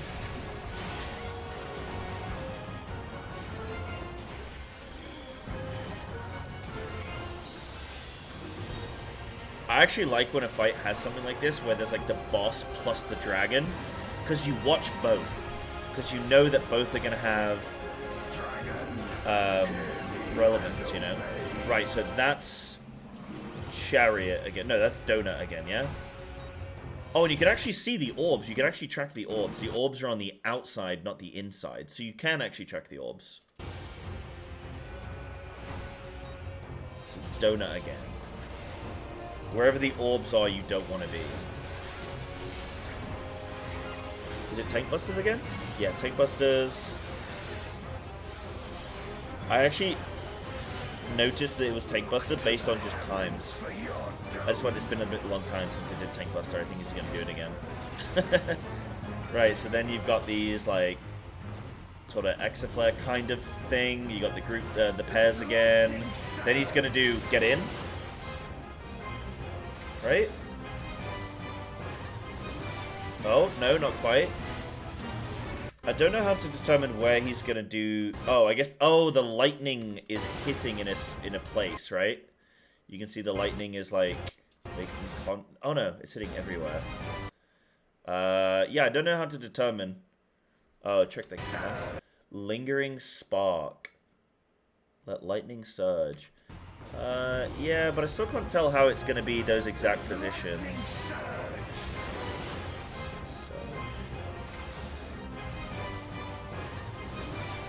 Yeah, I don't know how to tell it's that. Is it baited again? Oh, okay, I was correct. I need to stick to my guns. I said it was baited before. I said, first time I saw it, I said it was baited, didn't I? No, because no one baited in the north. On the first set, everyone was in the south. No one was in the north of the boss. Unless somebody was and there was it's a long snap. Maybe. Bait at the end of the cast, right, okay. Yeah, maybe it is. Okay. No worries. Yeah. Tank was there. Okay, cool. Gotcha. Right, and then it looks like it's doing pair cleave. So this must be targeting... Oh, is this going to be one of those where it targets tanks, then healers, and then DPS? Should be a tank split, and then all 4 DPS are in one, yeah? Yeah, this happens most recently for me. Whose corpse is this? No, whose body is this flying up? This happens in... yeah, SOS LB3, LB, yeah, LB1. Yeah. Warrior of Light. Not Warrior, yeah, Warrior of Light. So tanks. Wow, I'm understanding this game so much more after just 1 year. Wow. Then it's Donut, so you gotta stay in and now move out. Yep, cool. Roll cleaves, that's what you call them. Sick. Then flares again. Oh, this is just repeat. Okay, we've seen every mechanic now, haven't we? So we know how this works. Healers are going to be jumping to see who gets what. We get ready to move. Yeah. Oh, they actually almost wipe there. Yeah, because healers get it wrong. One healer doesn't have anti-knockback, it looks like, or gets knocked in the wrong direction. Yeah. So they get knocked wrong, which means it's a solo soak on the tower, which means that they almost all die. But LB3 is available. That's why we saved the LB3, baby.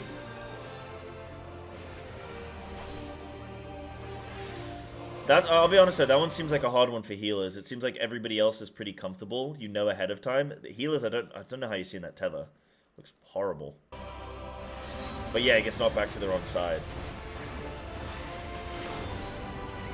That bit's healers. But luckily healers can LB3, so they can ruin the pull, they can save the pull.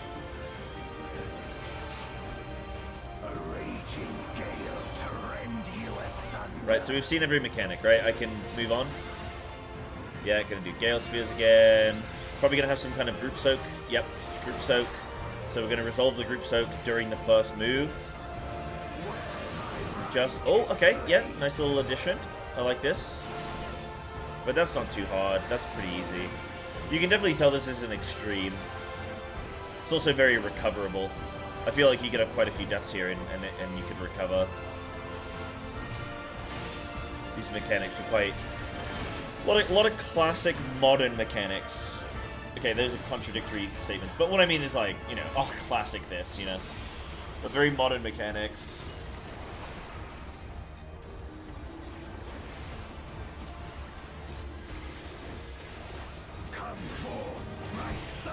Damn, only 1 year playing this as a full-time job and I'm picking things up quicker than when I was new. No, but like, it's really hard for me to see my improvement day after day, right? It's kind of like when you're on a diet and you're trying to lose weight or you're trying to gain weight or something and you're like not noticing any progress. You're just like, oh, I look just as shit as I always have, or like whatever. But then a few months go by and then you realize like, oh no, I have been making progress.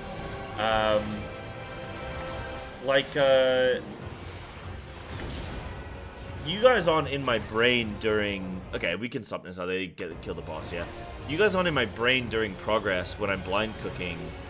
But I feel like I'm in a swirl of sort of like... I'm in a swirl of... Not negativity per se, but sort of doubt. I'm in a swirl of feeling like I'm not good enough to do what I'm doing. Feeling like I'm just not getting it.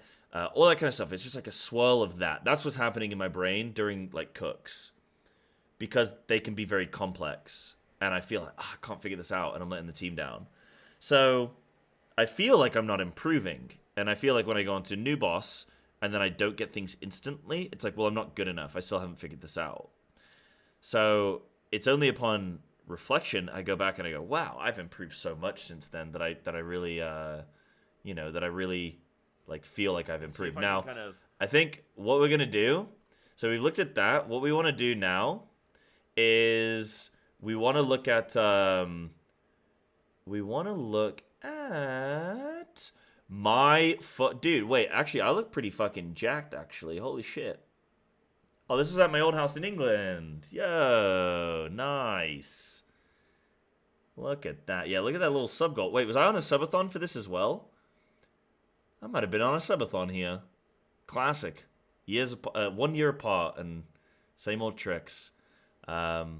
So let me listen to myself here. I hate listening to my own voice, so I might not react to the full 20 minutes, but I'll react to some of this. So let's see how improved I am objectively from back in the day, shall we? Now I can move chat out the way so we don't have like two overlapping chats, because that'll be pretty ugly. So chat on the left, you are modern, you are new, you are real, you exist. Chat on the right, you are ancient, you don't exist. Bam. So, I'm going to look at this Final Fantasy. Is it loud raid? Enough? This is one of the bosses. I got linked this by one of my friends. Now, idea if my little gunmetal studio. No. But I just want to look a little bit at some of the fights. And it tanks to like sign up to more keys. Shut up, Psy. There was. Oh, get into the fight, bro. There we go. Okay.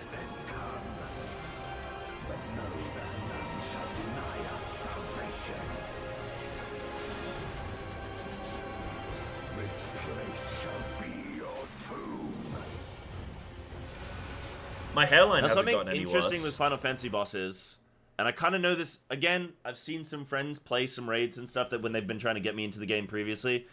And I know that with some of the bosses, the way that they are positioned, like, if they, like, raise their arm, that means that a mechanic is going to happen on that side of the Wow, this guy's intelligent. Well, that side of, like, This guy's a genius. the board. So... The board! Yeah, man, I'm starting on Monday. Yeah, starting on Monday.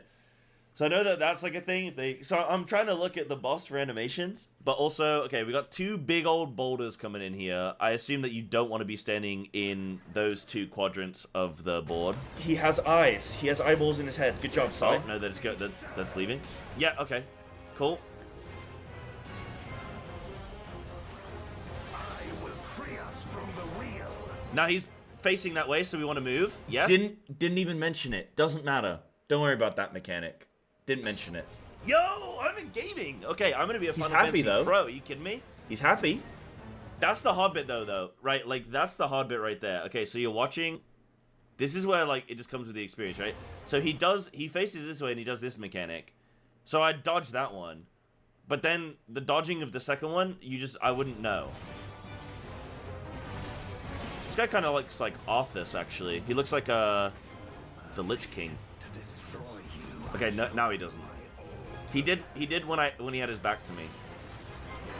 Yeah, the music in Final Fantasy is insane. AoE dot damage. Don't worry about it. Doesn't matter. This guy's an idiot. 93,000 people watch me react to this boss, and this is... The fact that they've got Dawn Trail coming out next year, like, I want to be ready for Dawn Trail, because going into a new expansion with the new story for everyone all together, all the graphics updates and all that kind of stuff, looks really, really sick. Like, that just seems awesome. I watched the Yoshi P, like, keynote, and that was really, really cool. Did he make Dawn Okay, Trail? so there are a bunch of... I saw, like, the shades come out. So the shades come out of the boss, and they fly to, like, I guess Cardinals here. So that's where the markers are, okay? So we had markers originally placed for that. And maybe they are going to hit in a certain order, and that's what they're going to look to, like, move around the map based on the order. Let's see. We'll give him that. It's good. Or you just need to dodge entirely. What's funny, though, like, small clarity, but, like, I'm saying the markers are there because of the mechanic. No. Yeah, I'm saying the markers are there because of the mechanic, but the mechanic happens to be on the markers, you know what I mean? Like, these are default positions, which I wasn't aware of back in the time. I guess, like, numbers are normally more loose, but... Dude, this is so cute. No, yeah, they're doing it in an order. Oh, I didn't actually notice the icicles. Wow, I didn't actually notice the icicles on the early stage of the fight when we watched it 5 minutes ago. I actually didn't notice that. Okay, there you go. Even now, I can still miss some things. Okay, huge. This reminds me of Vault of the Wardens, where the last boss with the gates and stuff, and you have to position around. Yeah. No, I played some the other night, Desparia. Played some TFT the other night, yeah. I'm playing it casually. Right, he's gonna do the half circle again. Yep. One thing I try and do less of now is I actually detest when I react to something, and then people come into the chat and they're like, "Hey, Sai, what do you think about Feral Druid? Hey, Sai, what do you think about this? Hey, Sai, what do you think about that?" And I, like, answer them mid-ract. It makes my skin crawl, dude. I'm like, ugh, Sai, just... But I don't like ignoring people. I'm like, oh, I'm going to be watching this video for 20 minutes. I don't want to just ignore this person for that long. I got to answer it quickly. But now I try and just be like, whatever. If it's up, they're going to get ignored for a bit. Whatever. This looks disgusting. The style of the whole game is just so gross. What do you mean the style of the game is so gross? Okay, we're going to skip past that. That's fine. It is a game that's designed for content, but, like, I can't tell if it's a stack on... I mean, okay. I think you can look, like, I can look past that for sure. Right, okay, so these are a move out mechanic. I can't tell if it's a stack on me. I don't think so. Yeah, no one's coming to stack.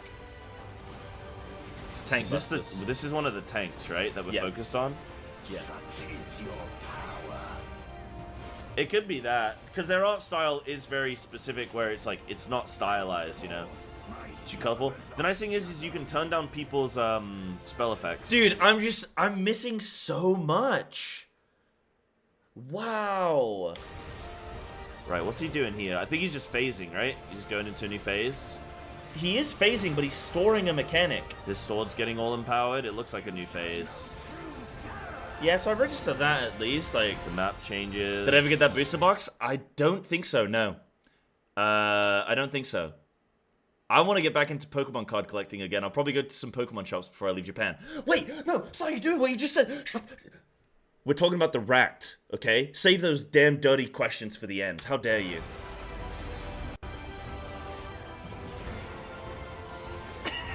What were you saying about too colorful and too much?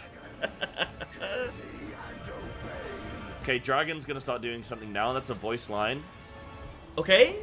I know that the voice lines matter in these boss fights. When they say It's not the something, voice it line that matters, When but it was they say the they dragon mean it. was doing something. Okay, little frontal. Not just a frontal, but tank buster. Nothing's really happening here. I guess alternating between two tank frontals. So you have the group stacked away from the two tanks, and then you have the Okay, tanks not yeah, stacked on give each him other. that. Pretty simple. Now he's going to do something as a frontal. Yeah, so he's doing the cover the map. And now this is a stack marker, right? Yeah. Everyone's stacking in. Okay, I recognize that one. So you have two groups stack. Oh, God. What's going to happen here? Is this like a... This guy's an idiot! Just like fucking 6 mechanics show up on screen, everything's just glowing and shing, shing, shing. That's the sound effect. Well, boy, so, tell you what, something's gonna happen. I tell you that right now.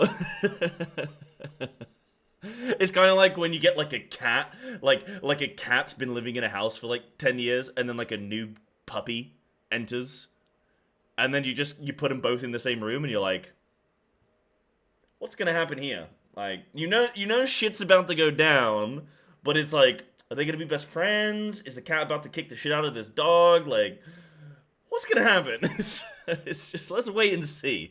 Let's just put him in the arena. You get pushed out. Okay. Yeah. These are gonna push. Yep. Yeah, okay. And then I guess tanks have to, or people have to soak. Yep.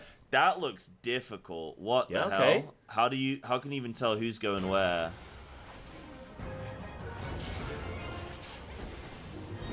This is back when I had no awareness of like how the game is programmed for assignments on different roles and different players. So I'm actually not, but like what I'm disappointed in myself for not registering like mechanics as they're physically happening on screen. But I'm really not upset with myself for not knowing the assignments here, because this is something that you just build up over time with experience of like consistently fight to fight assignments go out like this or this or this, you know? So, yeah.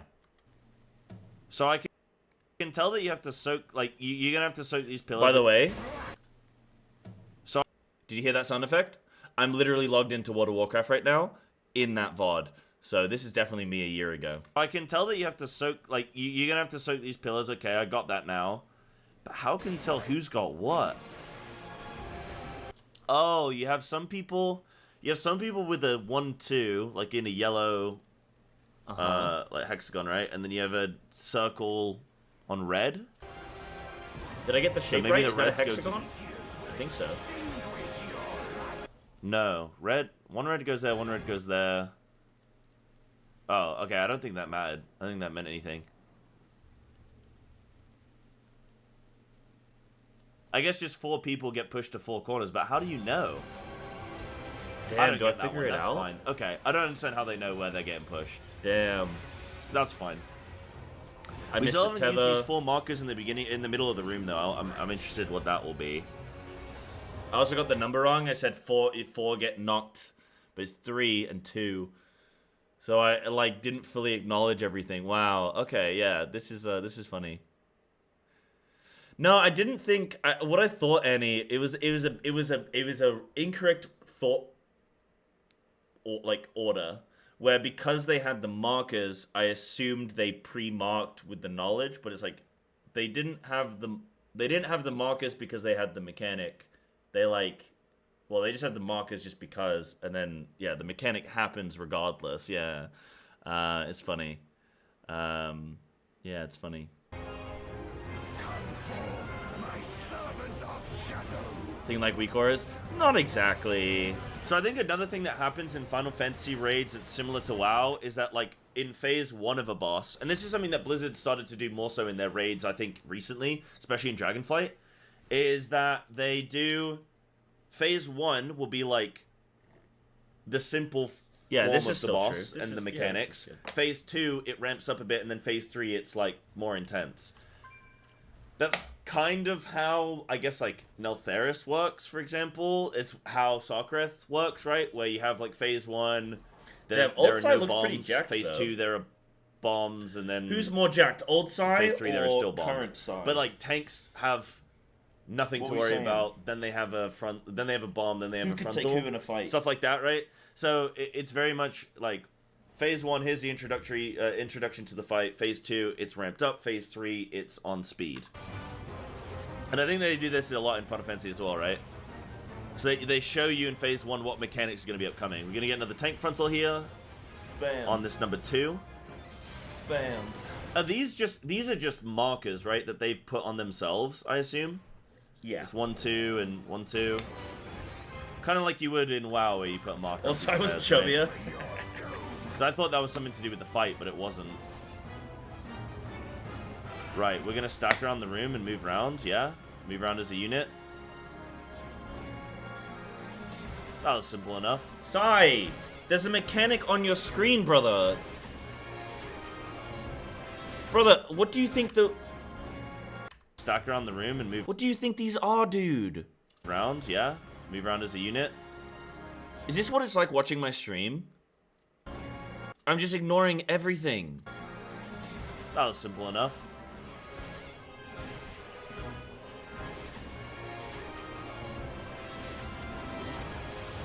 Oh. Ah, we stack as 2 groups. Because it's 8 players in a raid, right? So they're getting bait on tanks or static. healers. Wow, he knows static. This guy's so cute, dude. Well, I've sat in Discord. By the way, what are you guys saying about too much animation? Okay, it's fine. Leave it. Don't worry about it. I've sat in Discord calls for years listening to my friends talk Final Fantasy, so... And it's I know definitely not some rubbed of off the on me. lingo, okay? Definitely has not rubbed off on me. Right, these are separate soaks. These are tank only. No, Speed, you just stay in cat form if you're trying to DPS. You can swap forms, like... Start talking about Feral so you gotta Druid. soak some in, switch into bear and, like, whatever. To be fair to me, like, I'm answering a lot of WoW questions here, but I'm literally logged into WoW. This was just before I started playing Final Fantasy. If you hear at the beginning of the video, it's like, oh, I'm starting Final Fantasy next week. So this video got posted 11 months ago. 5th of August. Cyber. Is when it this got is posted. a noteworthy person who's So this known was in like the I was community. streaming WoW, reacting to Final Fantasy content. It's actually the reason why my stream kind of blew up on Final Fantasy was because I sort of did it this way. So yeah, it's funny to have that. But like, if you're DPS and you just stay in cat form, yeah, you don't do any shut up about WoW, dude. spread Nobody mechanics. cares. Everyone spread out. Yeah, everyone spread, but you missed the Yep. Dynamo Chariot.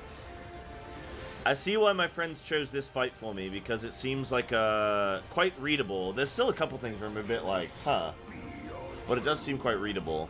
Missed like 70% of the mechanics. Yeah, it's a pretty readable fight. So this is so the cute, folders dude. again, so we want to not be in those 2 offs. And then we have a soak. So you want to stack up there as a team. Cool. Miss the icicles. Yeah, this I is think cute. so, Manu, yeah. No mention of the Probably dart. getting close to some kind of P3, right? I imagine it's going to be a 3-phase boss. What up, Exivos? How you doing, dude? Shut up, Sai. This is a cool fight, though. Okay, so the spirit things fly off again, so we're going to need to read the room and know who goes first. The only thing I don't get is knowing who does go first. Maybe it's in the order that they move out from the boss. So this one flies backwards. Yeah, and you've one got and that side, one that's can fine. then move. Yeah, you got that, dude. Don't worry No, about it. I have no idea how they know the order. Sal. Oh, wait, yeah. Wait, hold on. Yeah, no, I get it wrong, No, don't I? I get it wrong, that's why.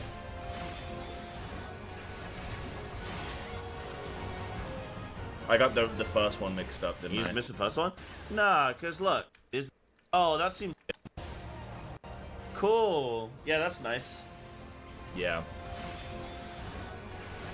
Classic Psy says what the mechanic is, can't follow the mechanic, double guesses it. Yeah, that's I still do that to this day. I get the order of a mechanic wrong, and then I gaslight myself into thinking the mechanic was wrong and not that I saw it wrong. And that still hurts me to this day. Do you actually have, Denki, when's the most recent time I've done that? Do you actually have a reference? Or can you remember a key time when I've done that? Let's share that with the audience. Oh, the summoner died. No! Orpheus, please, get Carbuncle back in the action.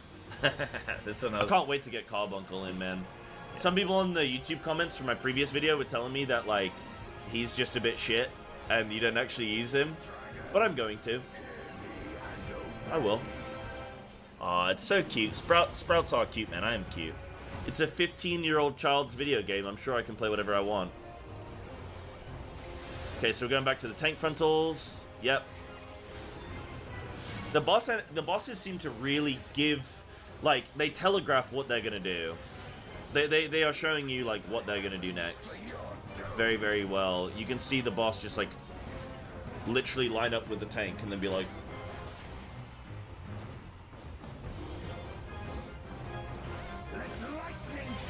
Nah, if I cover a mechanic, I don't talk about it a second time. so this is P3? Or he's doing a big attack?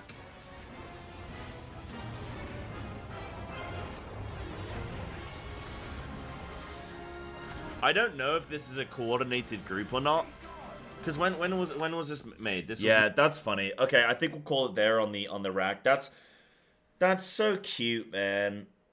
Wait, is there anything? Oh, is there anything most replayed? Oh, apparently this is a bit that people watch. Hold on. Let's watch this again. Yeah. Let's watch this again. Hold on. Just get pushed. Hold on. Let's watch there's this only again. Yeah, we'll watch this. We'll watch this bit. And now this one again. This one I don't know, because the arrows are pointing in all. To be fair with this mechanic, I like.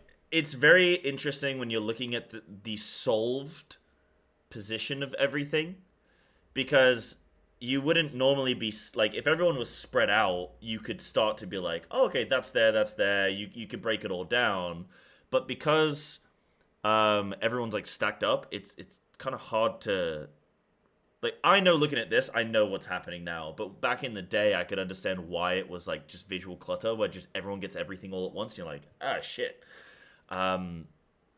But obviously when you're watching a kill video, you're watching the solved mechanic. It's only now with my experience that I can break this down and identify, like, I also know sort of the rules. Like, I understand the laws. It's kind of like being in a sandbox video game, but understanding the limits. Like, is there gravity or not? Is there, you know, how does the physics work? For me, I understand in the game now, okay, well, this is clearly going to be all 8 players are going to be assigned, but every player is only going to be assigned one thing. So, process of elimination. Like, I understand that now, but back in the day, I wouldn't, you know, like, I'm used to the WoW mentality where you have 20 players. Not everybody does everything. Mechanics go out, you might have 6 people continue hitting the boss while or 6 people go and deal with the mechanic whilst 14 people continue hitting the boss. But in Final Fantasy, you have these specific periods, especially just understanding fight tempo. This is the core mechanic of the fight. This is the thing that's like, right, coordination check. Can you do it? Back in the day, I just wouldn't have been aware of sort of the fight cadence. And this is really eye-opening. This is really cool. I'm really glad we did this. This is awesome. 3 directions for each one of them.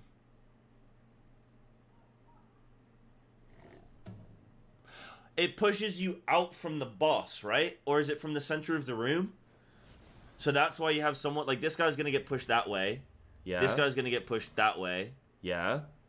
And then I can't... There's like another guy here somewhere that's going to get pushed. Oh, wait, no, there's only two. This guy's going to get pushed this way. This guy's going to get pushed. But we want to soak these. I don't know. Come on, Si, you can do it, man. Stay with This guy's it. getting pushed left. 100%. 100%. Yeah, 100%. That's really good. Yeah, 100%. Okay. Come on, So man. tanks get pushed, and then 2 non-tanks get pushed. That's how we know. I figured out the mechanics. I could play this fight. I could play this fight with my dick tied behind my back at this point. Yeah, so tanks. So yeah, there's one of the tanks, right? LW? Nope, that's a lie. Which one's the tank? Here's the tank. Oh, And here's the other tank. But he positions there, but still gets pushed that way. Nope, that's not true. Hold on, I'm watching this lad. Oh no, he had the. To be fair to me, I really don't like the setup that people play with, where they do the initials and then they don't have roll colors. Yeah. mechanic on him. Funny. Then I don't know. Oh, that was a cheeky little hit on him. Everybody died there. What the hell happened? Too many people got knocked into it and soaked when they shouldn't have. Oh, he's so close. how It's they the died. opposite of that. It's true. This guy just gets glacked. It's the opposite. Oh, he's so close though. Oh, full complete group battle res. Yep. Okay, tank soaks, like individual soaks. Full complete group battle res. Did you hear that, champ? What do you guys think of this fight? I think this is a pretty cool fight. Like, if the raids are like this in Final Fantasy, like this could be really exciting to jump into. I know, like I say, I've got some IRL friends who are really excited about doing statics and stuff, and one. Okay, that's cool, dude. That is hilarious. I'm gonna give my own video a like.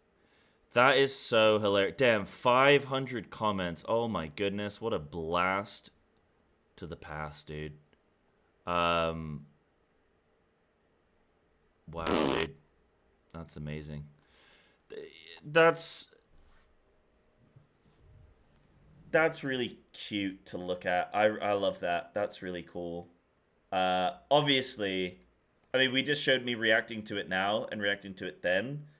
Night and day. Night and day. But I said some really cute things, man. Normally I hate watching myself and listening to my own voice, but I actually found that really cute. Like, yeah.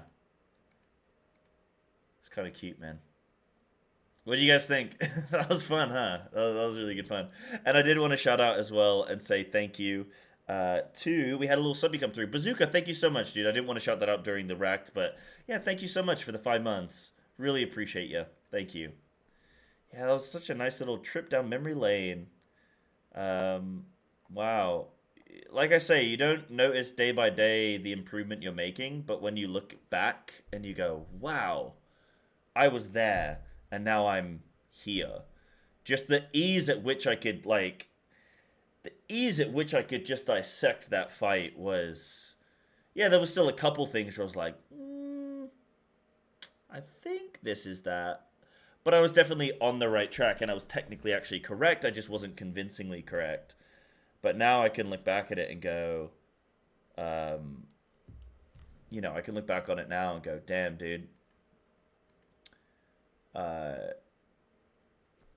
Like, look how quickly I can solve everything. It's just night and day. That's night and day. That's just awesome.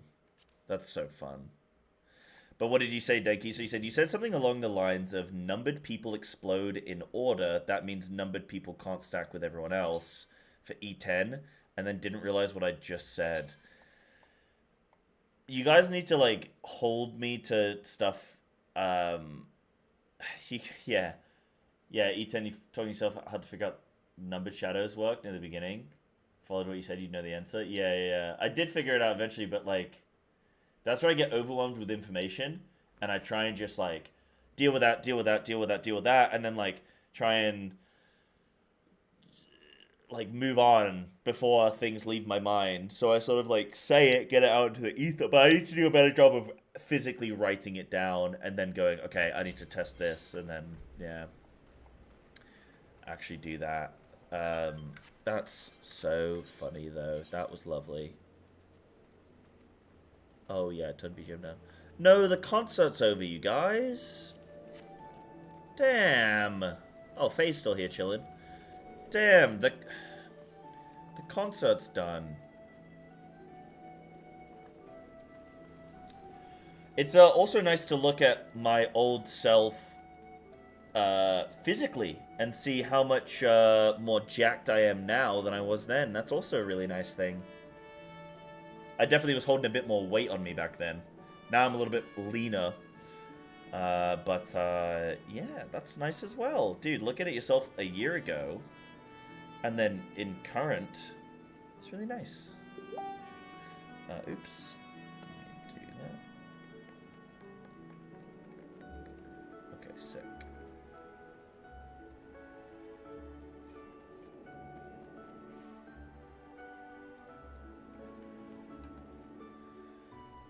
Yeah, cool. Right, I will get that up on YouTube as well. I think that'll be a really fun trip down memory lane, as you say. That'll be a really fun watch for people, I think. A review. A 1-year review. 1 year, what's changed? Yo, what's up, doctor? We got a doctor in... Is there a doctor here? We need a doctor. Right. So am I going to do some role quests today? Is that the plan? I think that could be the plan. Is there anything else I wanted to look at? It's a good suggestion on the goal bears, man. Maintenance is tomorrow.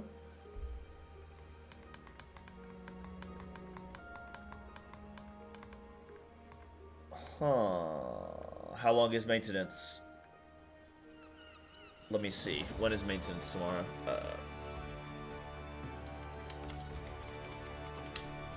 Maintenance is... It's only 4 hours. Okay, and when does it start? July 29th, all world maintenance, yeah? It starts at 11 p.m. PDT. Why don't they put Japan, like JST? It's a Japanese company, man. Why don't they put JST default? Oh, it's because I'm on the NA site, that's why. Makes sense. 11 p.m. PDT. It's 3 p.m. Okay, so the servers don't go down until, like, my afternoon. That's cool. Yeah, 1.5 hours from now tomorrow. So I can actually do, like, a full day of stream, basically. And then I'll probably just end stream early, end it like that when maintenance goes. And then go and do more research ready for casting. And then how long do servers go down for? Do they go down? They go down for 4 hours. Yeah, we already said. So they go down for 4 hours. Yeah, because it's my 30th. So then the raid starts. Oh, amazing. Yeah, so I'll do that. That's what I'll do tomorrow. Yeah. Yeah, that'd be great.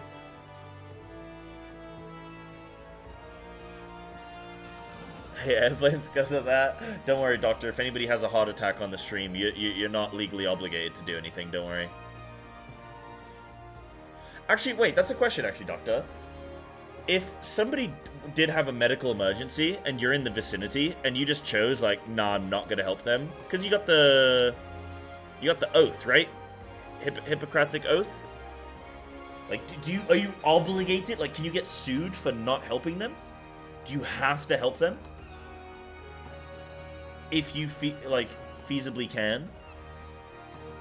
If I was a doctor and I wasn't at work, I'd be drunk all the time. I'd be like, no, dude, I couldn't do anything. I was drunk. And they're like, okay. And you're like, oops. Oopsies.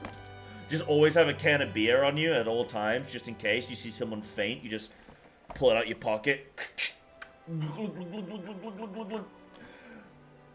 Boy, unfortunately, I can't help. Saw the recent YouTube video, how will you differentiate yourself in the fitness content zone? That's a great question, Serenata. So the way I'm going to differentiate myself in the fitness zone is that I'm not going to know what the fuck I'm talking about. And I think that's going to bring a unique spin. No, I actually have a couple ideas. So I've looked at other content creators.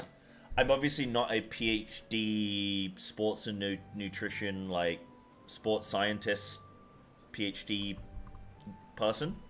I'm also not a PT, you know, I'm not a personal trainer or anything like that. But what I do have is accumulated knowledge from years of training and from watching all of this content from people like Jeff Nippard, Mike Israetel, Mendo Henselman, what's his name? The other dude, really funny, dry humor. Ryan Humiston.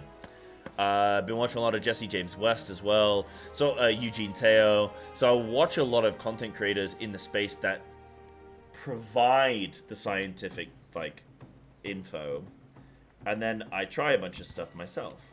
So my plan is not, I'm definitely not going to come into the fitness space as like hey guys, this is 100% what you should be doing, I know exactly this, like, you know, this is expert knowledge and advice. It's going to be more so, this is what I've been doing as a natural lifter who's in their 30s. This is what I do. This is what I found my body's responded well to. And this is what I would maybe encourage you guys to try. And this is also what the evidence supports, you know, in terms of hypertrophy or strength. You know, if I make a video on, like, you know, some exercises that I'm doing, and I go, oh, okay, for this exercise I'm looking to be in this rep range, I can comment on why. Oh, I'm looking for strength, I'm doing the 1 to 5 rep range, somewhere in that region, because I'm aiming for strength on this lift. Whereas if I'm doing above 5, probably around that 8 rep range or higher, oh, this is hypertrophic, so this is more so, you know, looking to like build muscle here rather than strength per se.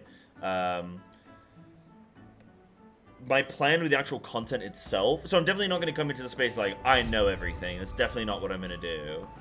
But I'm going to come into the space as like, I want to do the Sam Sulek style, where sort of the raw cut videos, not too much editing and sort of fanciness. I know people these days just like, they're not bothered by it. Now it works for Sam Sulek because he's a fucking beast. But I'm a natural lifter, and hopefully I can encourage people that are like, have more realistic gains. Like, hey, if you're natural and I'm natural, this is what you can expect. This is what you can hope for in terms of improvement. It's slow. It's slow going. You can't expect to look like this. You can't expect to look like that. So more so like, I want to do the Sam Sulek style. 10 minutes of talk before the gym session. Record the gym session. 10 minutes of talk afterwards. And in that time, my plan is to do content that's like, I don't want to give everything away because I want to like actually execute it and show you guys first. But I have some ideas of like topics that I want to discuss that I've not seen anyone else do, which is more of like a peer review of the current state of YouTube. So like talk about like, hey, this week I've watched this video from this creator, this creator, this creator. I really liked this discussion and this discussion. I really liked what they said about this.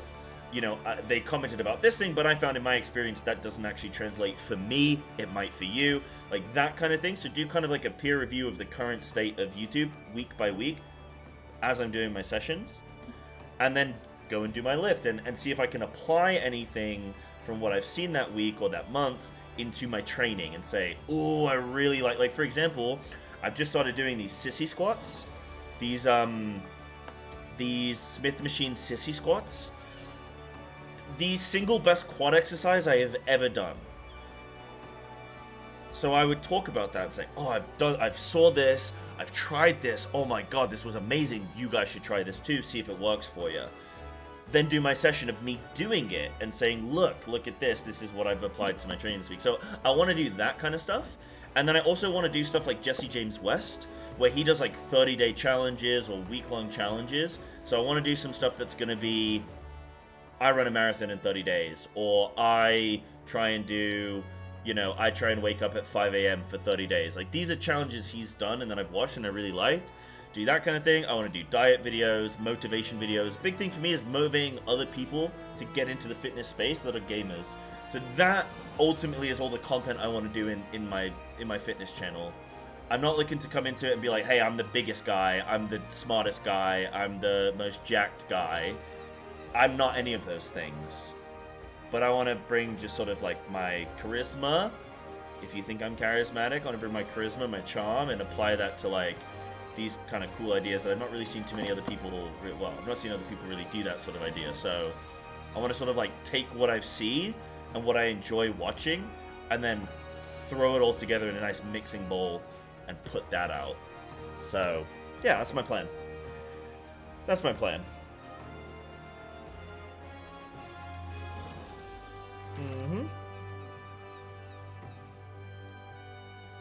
Become alcoholic to get out of helping people. Big. That is the fitness advice.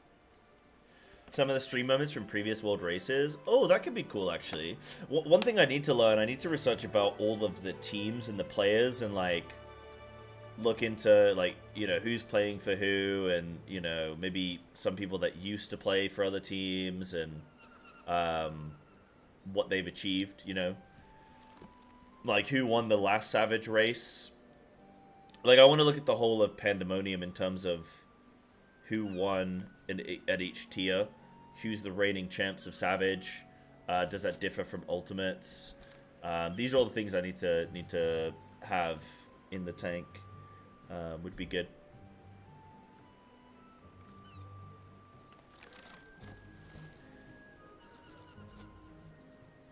Wait, in my country, if you're a medical doctor, it's an emergency and you don't help, you lose your license. Wow. I guess that's kind of a good thing, but goddamn, that must be stressful. That must be stressful. You'd feel like you're always on call. But I guess you're kind of a superhero. As a doctor, you are a real-life superhero, so... You know, it's kind of like the life you chose, you know what I mean? You stepped up. Stepped up to the plate to be a superhero. That's kind of cool. Hey guys, today I picked up heavy stuff and put it back down, then picked it back up, then put it back down again. Yes, but it's how I picked it up and put it back down again. That's the important bit.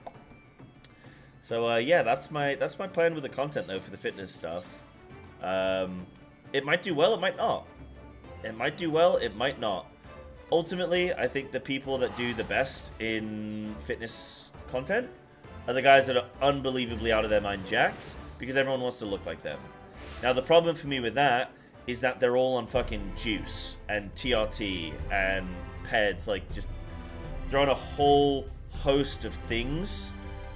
Or they're millionaires where they've got, like, you know, they're training with the best possible traders and all this kind of stuff. And it's like, it's their it's their job to lift. Wow, you had to wake up today and go to the gym and you're jacked? Like, how do you do it? Like, you know, now, of course, they all started. They didn't start like that. But I think it would be cool to bring, like, a more realistic expectation for people. Because I think, for me, the biggest thing with fitness is the mental side. So if I can encourage people that are going, man, I feel like I've not made any improvements this year. So, okay, well, hey, stay strong. It takes time. But also, maybe there's things we can improve, you know, and then that's where I kind of want to. That's what I kind of want to do. That's what I'd like to be doing. But yeah, maybe it'll be good. Maybe it'll be shit. But we're gonna see. I don't expect to be the next big and up and coming fitness dude, but yeah.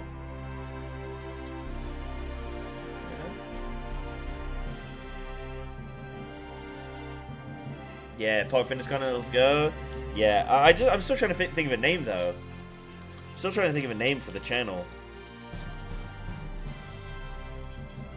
I thought about the idea of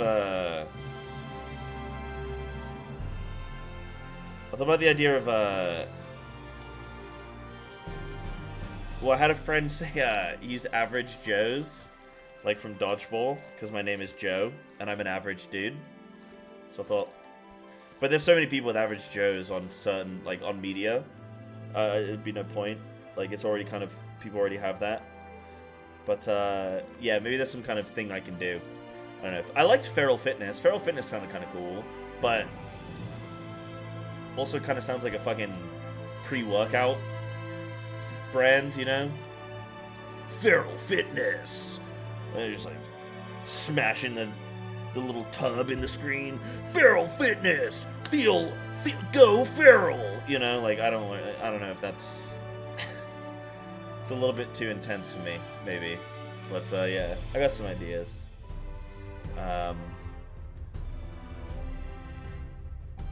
Yeah. I thought of Joe Pren. It's like Tren, but Pren is, like, part of my last name. And every fitness creator has their first and last name. Sam Sulek, Jeff Nippard, Ryan Humiston, Eugene Taylor, like Mike Ishtal, they're all their names. It's just their names. Just thought Joe Pren could be funny, but maybe not, because I don't really want to encourage the idea of Tren. We have the Trend Twins, so I was like, oh, maybe it could be funny. Yeah, I'm not gonna do that, but I thought of that one. Yeah, we'll see. Coming up with a name is hard, but yeah. Right, guys, let me go do one tinkle, and then we're gonna go blast out some role quests, and then in about an hour, I've got to jump onto World of Warcraft Classic because I've got to do my Classic raid. So that's kind of what we got in store for today. I will just say, just bear with me with streams at the moment. A new expansion release is always a really funky time for every streamer. Some streams blow up, and then they crash afterwards, so you get the high, but you get the low. Other streams, they just completely drop off a cliff, so you have the low, but then after a while you get the high again.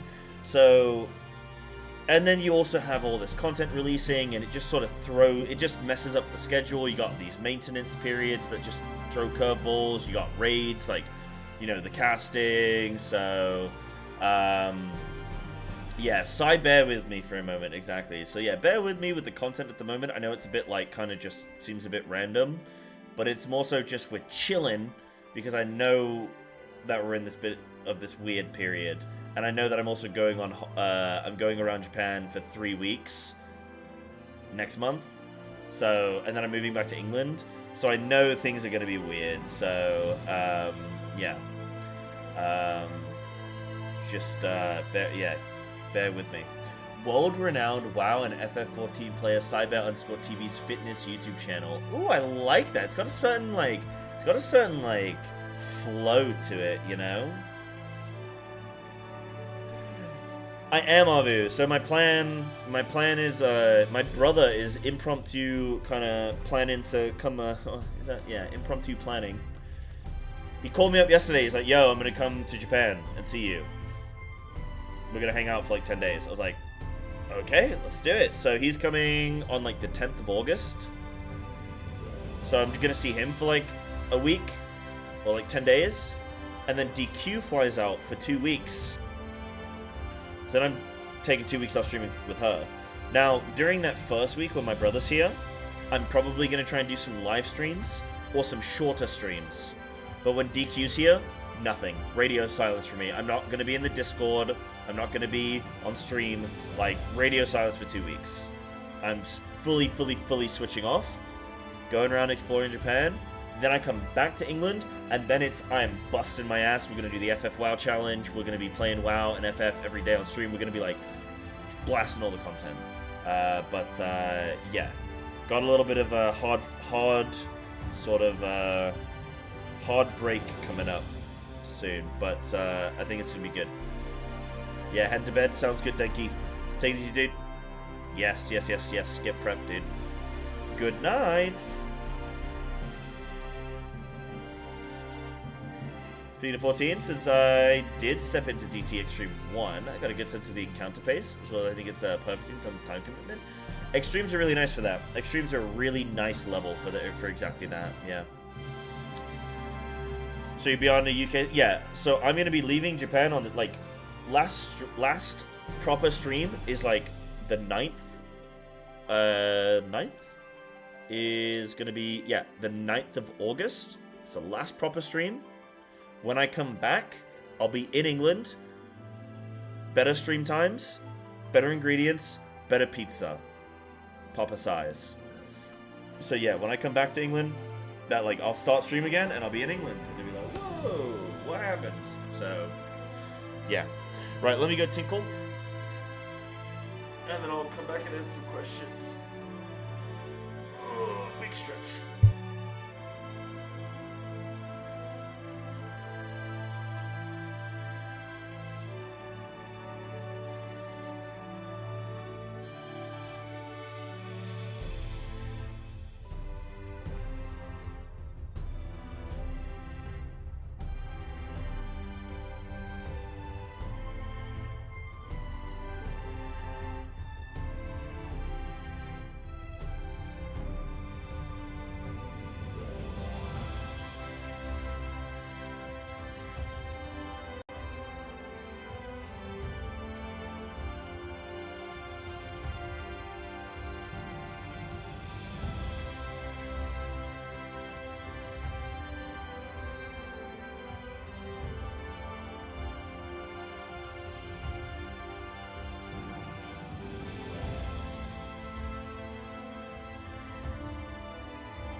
Yo.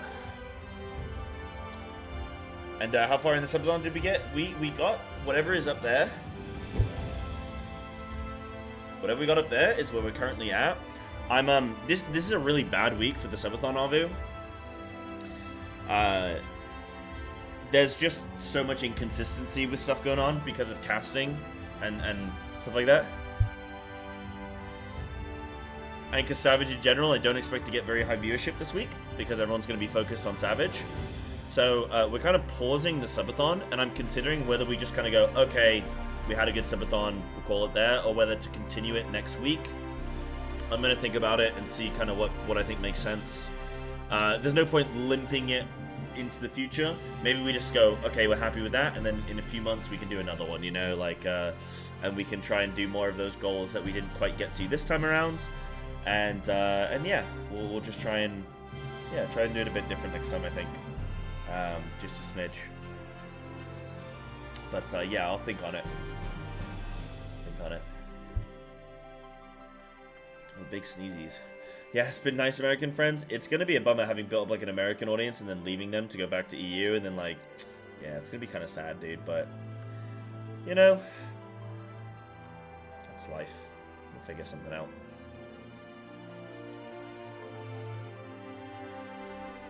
So looking forward to similar blind groups? Absolutely. Yeah. Yeah, absolutely. The nice thing with my stream times in England is that, like, it's going to be good for NA, like, early morning and afternoon NA is going to be good for my streams in EU. So, like, it's still going to kind of, work, you know?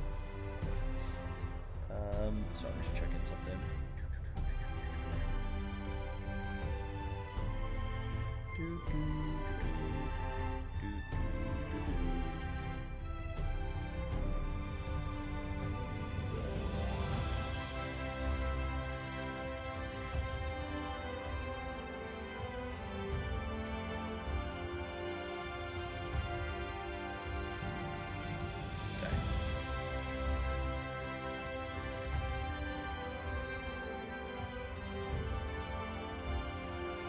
Can't play with you after you go back to EU. Want to try on the Endwalker finale, but oh well. Yeah, make an EU all. It's lovely. Yeah. Yeah, no biggie. Right, let me do some role quests, huh? Predictably, Gyat is drinking. Gulp, gulp, gulp, gulp, gulp. There you are. I need less mead. Yeah, you heard me. Less. But more ale. Much more. Wait. You ain't the waitress. Waitress? Oh, I know you want to say something, but you won't. You think that'll just encourage me. Or maybe that's what I want you to think. Or maybe... you know, that's what I want you to think. You know that's what I want you to think. All this time I thought I was annoying you, but actually... can't be. All of this rubbish about lost civilizations must be getting to me. I've read a dozen histories, and I still don't know nothing about that magic of Lamets. What I did find, though, is where she would have gone if she wanted to see her sister, and it's in Tomra. So what do you say? Come and visit my home. I'll be waiting for you when you get there. Oh, really big side note, but did Face and Annie, did you guys see the Formula 1? Did you guys see the disqualification? Have y'all seen that shit? Dude. Dude. So what is that? Was that Hamilton first, Piastri second, Leclerc third? Dude. That was such a sick strategy call by George, man. That was a good race. Like each car just like starts pitting, and they're all doing their undercuts, and like one by one, and then it gets to George, and he's just like, I ain't fucking pitting. I ain't doing it. And then it's like, wait, you can do that? He's like, yep. And he just wins. Like, shit. But, yeah. Crazy. But because Spa is such a long track, they don't do a normal post-race in-lap where they can pick up a lot of extra rubber. And that might have been the weight he needed. Yeah. I also heard... because he did a one-stop, his tires were so shredded, like degraded, that he'd lost weight from them. And if he'd done a pit stop and had a fresh set of tires, that would have accounted for the 1.5 kilos. So like, yeah, there's the picking up rubber. Is that what they do then? So they go on the dirty side of the track and they pick up rubber, and then that gives them extra weight. Wow. Yeah, his tires lost the weight. Which is just like, isn't that kind of crazy? His strategy was the exact thing that caused him to fail. Like, wow, that truly is like really interesting.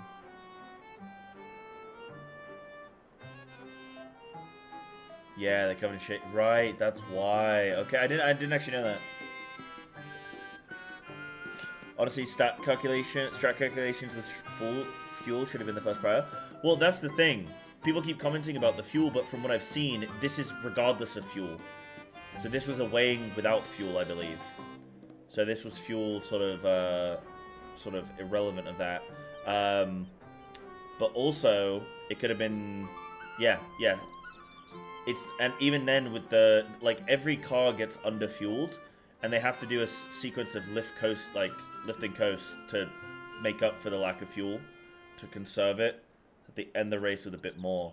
You know what I mean? Like, every car does that, apparently. Would he have won with the extra weight?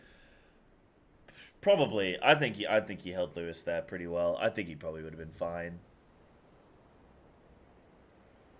I mean, yeah, he wouldn't have gotten the extra weight until after with the rubber pickup, you know. But anyway, really good race, interesting race, good fun. And now we're done for the summer. So, Sag. I may have forgotten to tell you, Psybear, how to get here. That's unfortunate. Come to think of it, I ain't sure she can get here. The tunnel's only for dwarves, and... Psybear, where'd you come from? So it was you folks that got the ladder moving. Huh. I can't believe you managed that. You didn't even tell me. Just when you think you know a person. Yes, that's a joke. Anyhow, the place I want to show you is just over there. Follow me. Yolan's Boy. Yeah, that's next one, right? I don't know what date it's going to be, though. Hopefully the first race is when I'm back in England, so I don't miss any, because I'm going to be missing some of the others. They're lost on August 24th. Damn it. Yeah, I'll probably miss that one. This season, I think, is the best Formula 1 season we've ever had. Okay, I'm not going to say ever, but, like, it's the best I've watched in the last, like, 5 years of watching.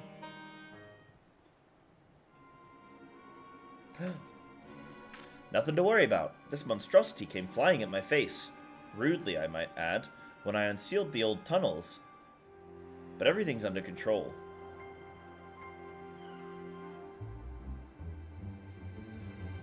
As you can see, I gave it an old-fashioned dwarven decking. Dwarven decking? I like that my staff is glowing. Sorry, I ain't at liberty to explain further. It's forbidden to reveal the secrets of the dwarven decking to outsiders. And anyway, I brought you here for something more important than that. Let me explain. We don't use it no more, but before the flood, dwarves lived in this place. Only the sick ones mind. In those days, there was this illness called stone blight. Turned your skin to stone, bit by bit. And it was just a matter of time. A few months or a few years until you were petrified completely. No one knew where it came from, but they did know that it was contagious, and so they locked them all up, here in the Blight Warrens. They needed to keep it from spreading, because there was no cure, not back then.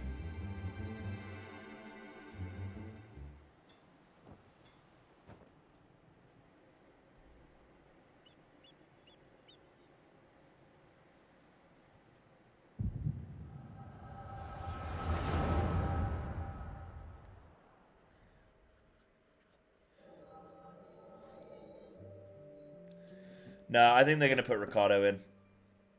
They're putting Ricardo in. I think Perez is gone. They'll put Ricardo in for half a year, finish off the season, take a gamble on him. If he does really fucking well, then they keep him on for a year, whilst they train up Liam Lawson in the VCARB next to Sonoda.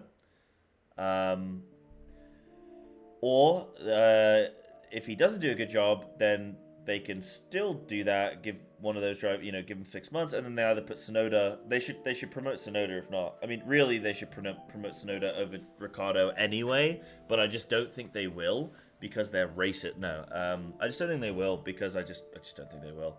But Yuki's been phenomenal this season. She's been great. Yeah.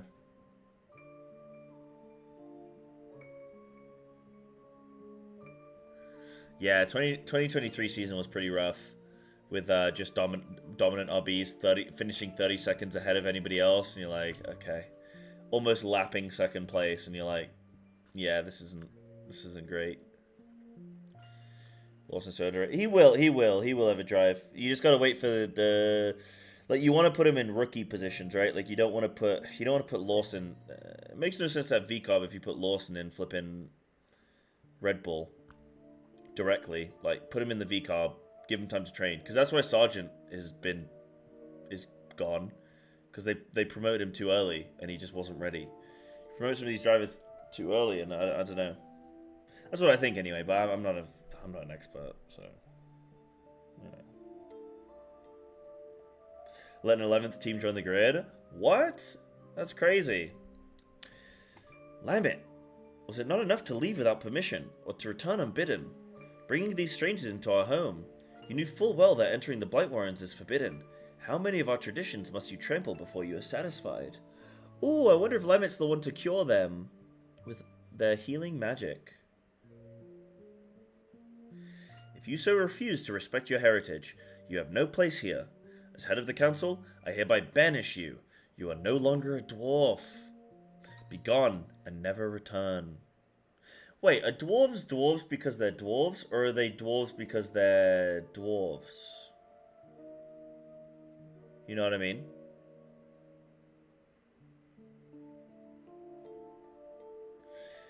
If you so refuse to respect... Oh, wait. You're banished, begone, and never return. Begone.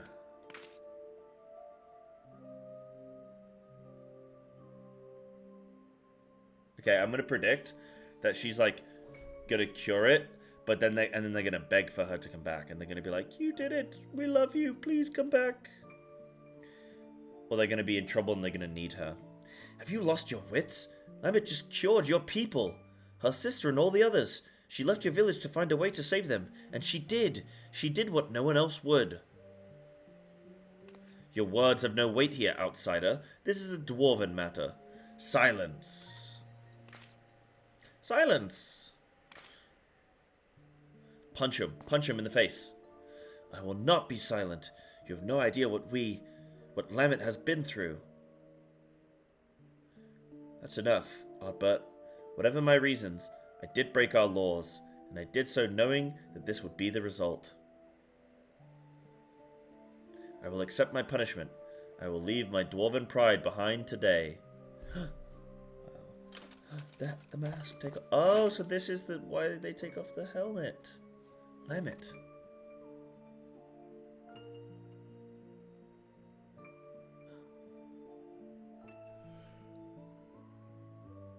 If Lambert is leaving, so am I.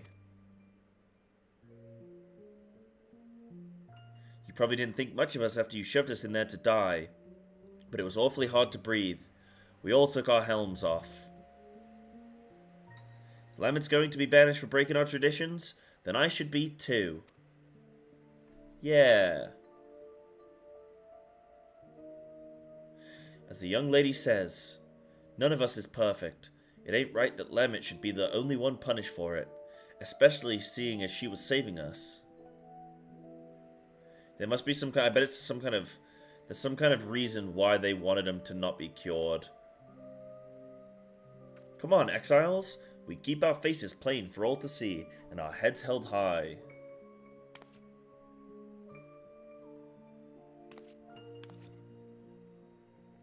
You would do this for little old me? Oh, everyone.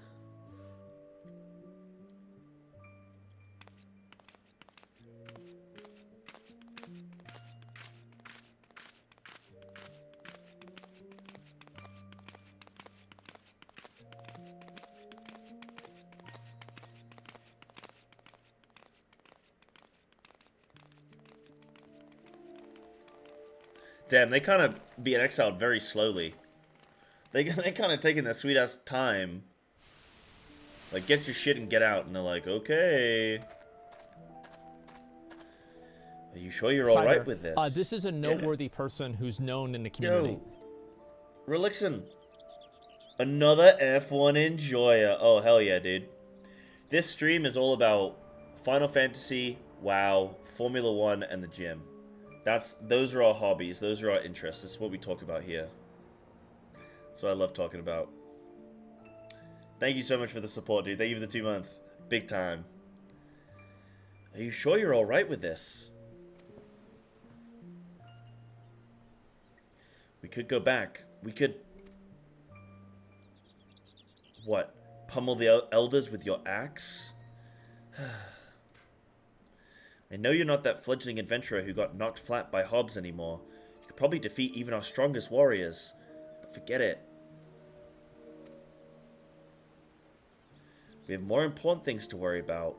We still haven't found out what caused the illness in the first place. If it really is the Shadow Keeper again, well, you know what we have to do. Oh, the Shadow Keeper. Chat, where does that ring a bell from? What bell is being rung right now for you? Because I know what bell's being rung for me. Ooh. Woof, woof. Woof, woof indeed. Okay. If this is what it takes to save our world, I will give up my home and more, Oddbert. What was the enemy we fought? It was like a chimera, wasn't it? For the, was it a chimera for the melee one? And anyway, it's not all bad. I don't think I really understood before how beautiful it is out here. How nice the wind feels.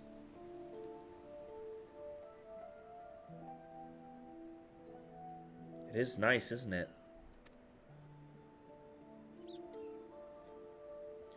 For what it's worth, I'm glad you're here.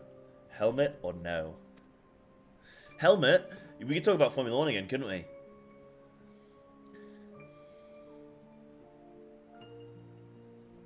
It's a good one. Oh, but thank you.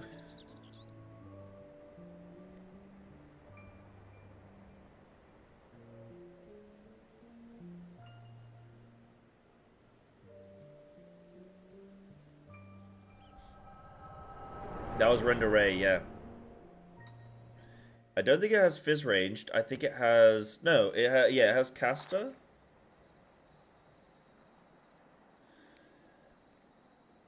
Hey, Hobdaughter. Ugly. Look, I'm running out of insults here, and I'm starting to feel bad. Just wake up already.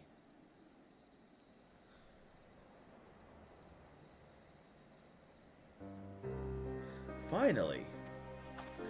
Well, that was harrowing. About as soon as you started doing your thing, that Sin-Eater decided to rise from the dead. Though I suppose it's mostly my own fault for not dealing an extra blow or two, just in case. Anyway, what did you see?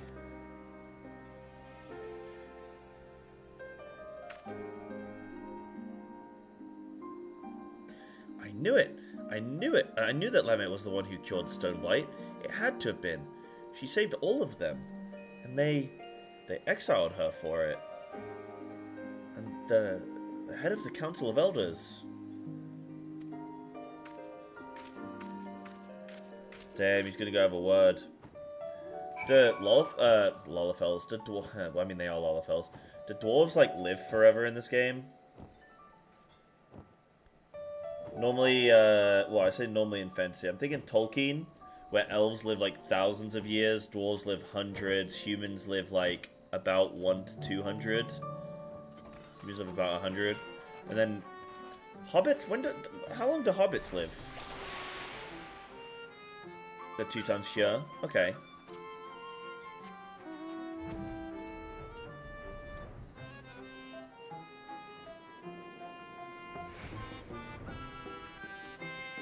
Boo, boo, boo, boo.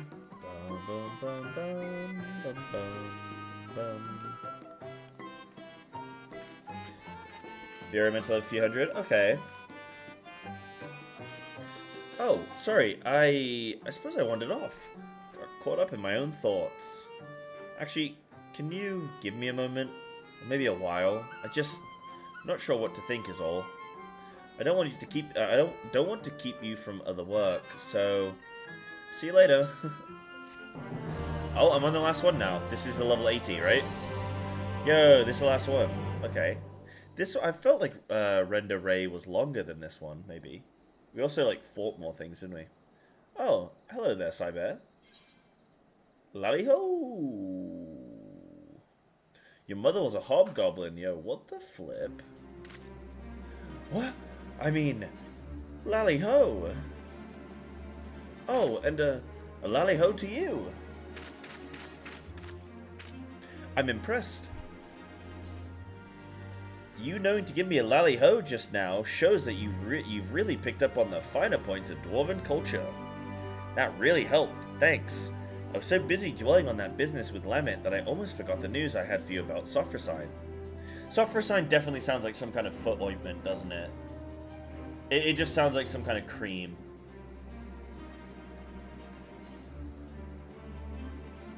Like, sweetie, can you grab the Sophrosine? Yeah, it's acting up again. Big stretch, big stretch, big stretch, big stretch. Ooh. Big stretch. You remember that Sin Eater I killed in the Blight Warrens? Well, while you were gone, Sophrosine showed up to revive it. Seeing that convinced me. Oh, wait, 6 seconds side, hold on. Maybe Lamet is like... Because the Sin Eaters are people. Maybe she's trying to resurrect them and bring them back to life? Or maybe she's trying to, like, cure them in some capacity. And we're getting in her way. And she hates the dwarves because she was exiled. So that's why she doesn't trust us. That's what I think. I mean, you remember how I was wondering why Sophrosine don't revive every Sin Eater we take down, right? And I think it's because some of them... Okay, why would I think this? Maybe she can only res the dwarves or something, and the dwarves have a unique look. Or maybe it's, like, the ones that have, like, the weakest... Like, the weakest, like, pull toward being a Sin Eater or something? Maybe something like that. Well, we learned from your vision that the dwarves that Lamet cured of Stoneblight went into exile of their own volition. As you can see, the village was spared the worst of the flood. But the folks that left, well, probably weren't. Which means... Yeah, so she's resing specific dwarves. They became Sin Eaters. Yeah, so there's specific ones that she's trying to save. Right, it's the only thing that makes sense. Those poor souls couldn't go back to the village, so they got caught in the flood.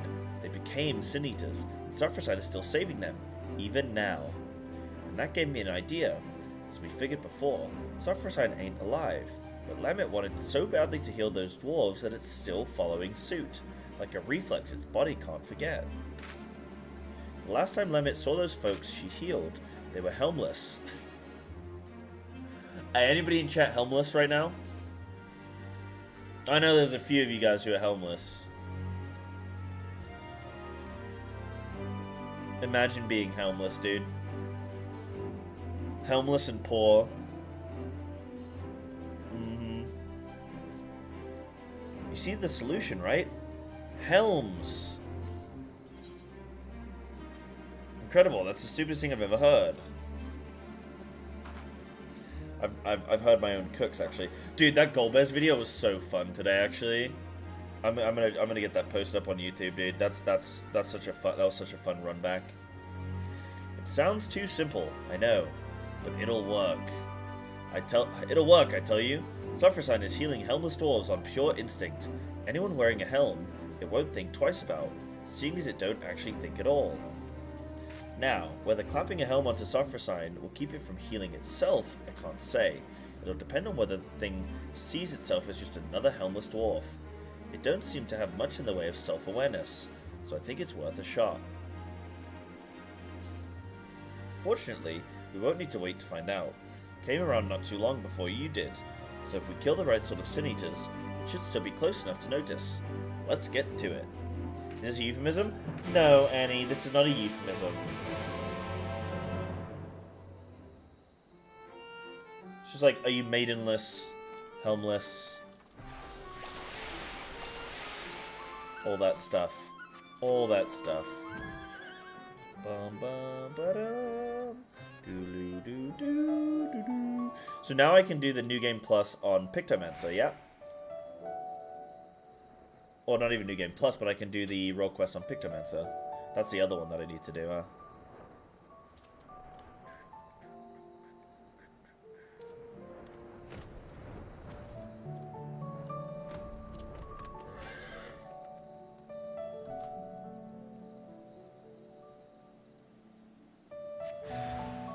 Ah!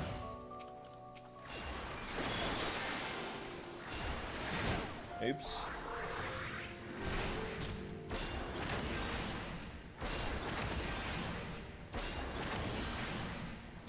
Run! Avoid the tender love.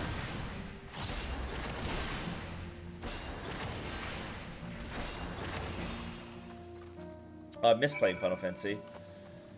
I actually ended up doing so much WoW last week. I did Thursday WoW Day. I did Friday. I think I even did a second stream on Thursday, didn't I? So I did 2 WoW streams on Thursday. I think Friday night, did I do some? I can't remember.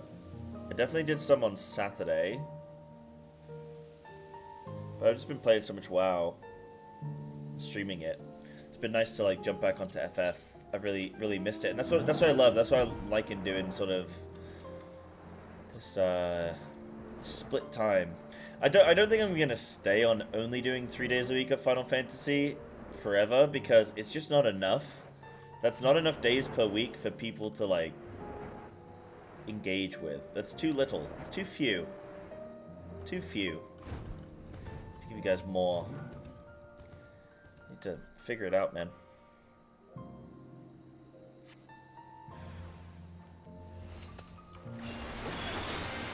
To figure out a plan that works. Yes, I need to engage.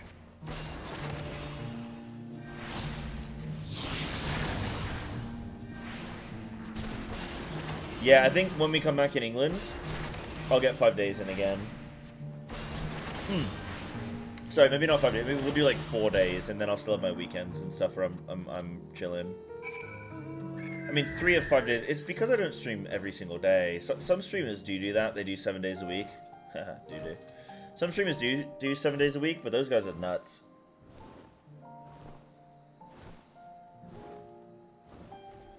Yeah, FF6 has been fun. The hardest thing about FF6 is it's been the streams are a little bit quiet. And I kind of struggle with that. I find I actually physically get more tired when it's quiet. So I actually find like the FF6 streams, the hardest part about it is just that it's a bit quiet. But the game itself, I'm having a good time. Having a fun old time. It's hard. I suck at it. Take Mondays off? Wait, why would I take Mondays off? Then that's fewer days a week. Oh yeah, we do normal. Yeah. A gay old time. Absolutely. This feels familiar.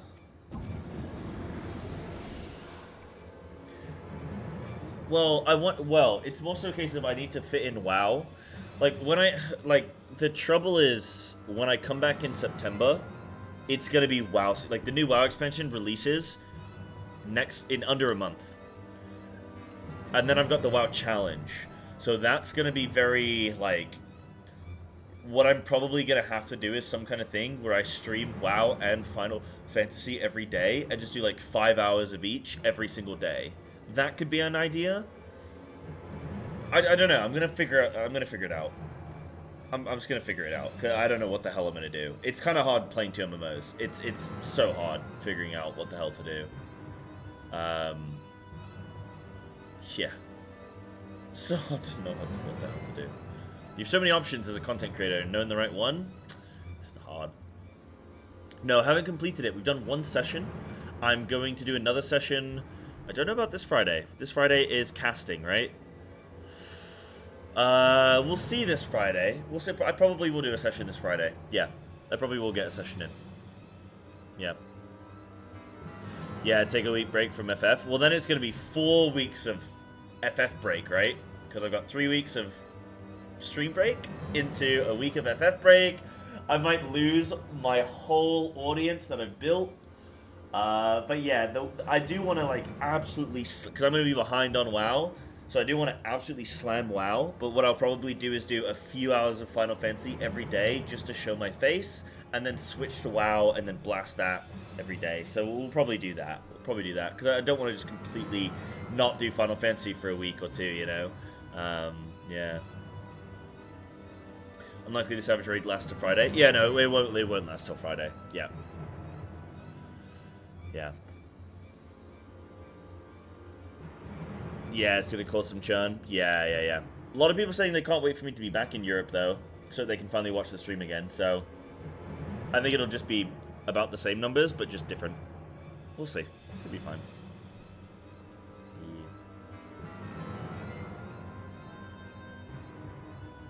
Yeah, just because it's your first solo FF.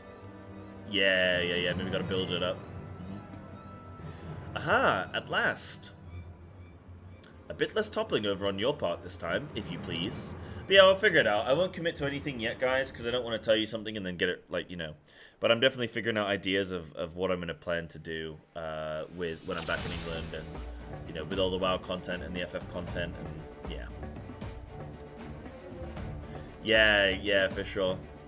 I'm going to be back in England soon and then, you know, should be good.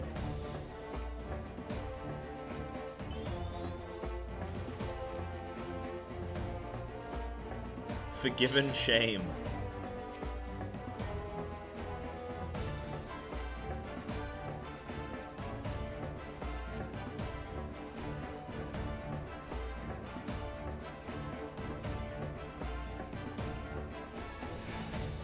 Oh, I've got to use sleep. Oh, cool, okay.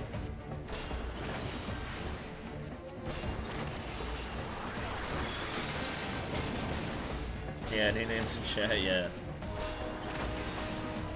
But no, I'm definitely... It's just going to be a hard one, but we'll figure something out, guys. It's going to be a hard one where I'm coming back from a 3-week stream break into... Oh, I thought I could dodge that. That would have been sick as hell.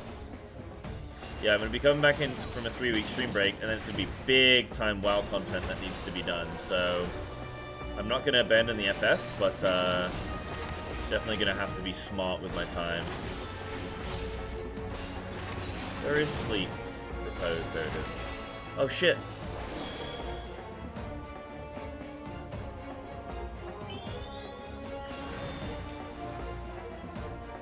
I was figuring out where it was on my bars, dude. I never have to use it.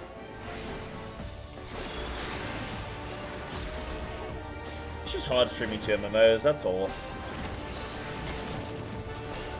But you know, Preach manages to play like WoW and Guild Wars and Final Fantasy and Variety Stream, like, you know, he does so much, so if he can do it, sure, I can too.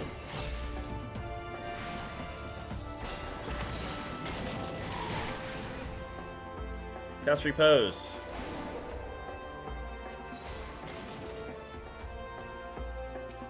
Let's get that ugly mug of yours covered up. Is he talking to me?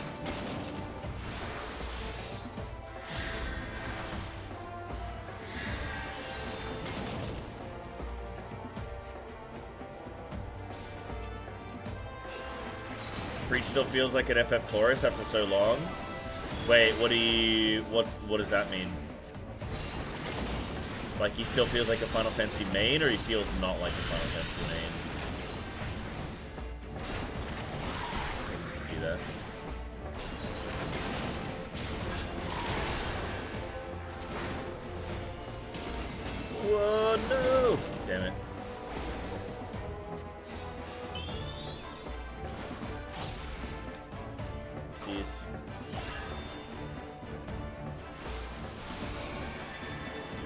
Dude, I can't remember where my heals are. Where's my... Oh yeah, this is my AoE. Yeah, there we go.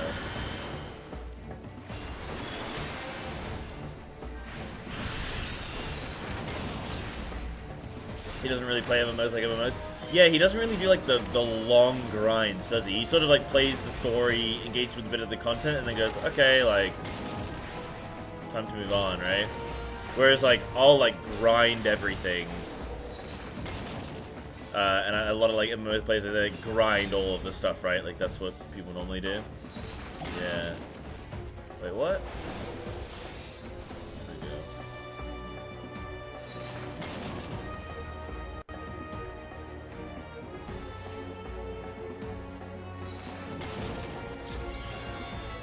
Helms away!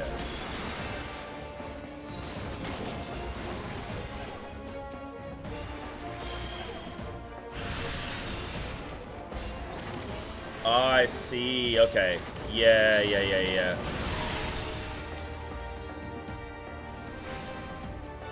Yeah, it just goes to show though, like he's got such a core like audience of people that yeah, he's trying to turn that off. Come on. Like such a core audience of people that just love his streams that it you know, still works, right? Yeah, it doesn't really do in game at all. It's a shame he doesn't do Savage and stuff. I mean, he's gonna be casting for the Savage race.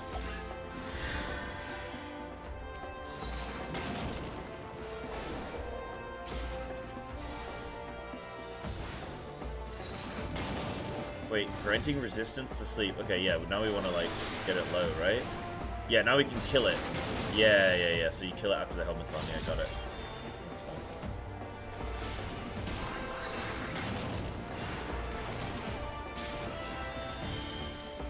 Oh, we're gonna put her to sleep.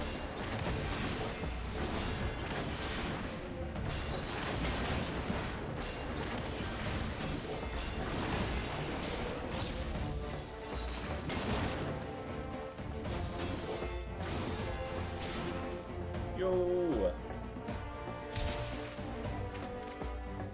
It's, do you guys know about Preach back in the day? Like, he used to play at quite a high level in WoW, but then, I guess, just, he stopped at a certain point? But do you guys know, like, his historical experience? Yeah, so you know how, like, he used to... Yeah, Preach is an interesting one, for sure, like... Yeah, definitely an interesting one.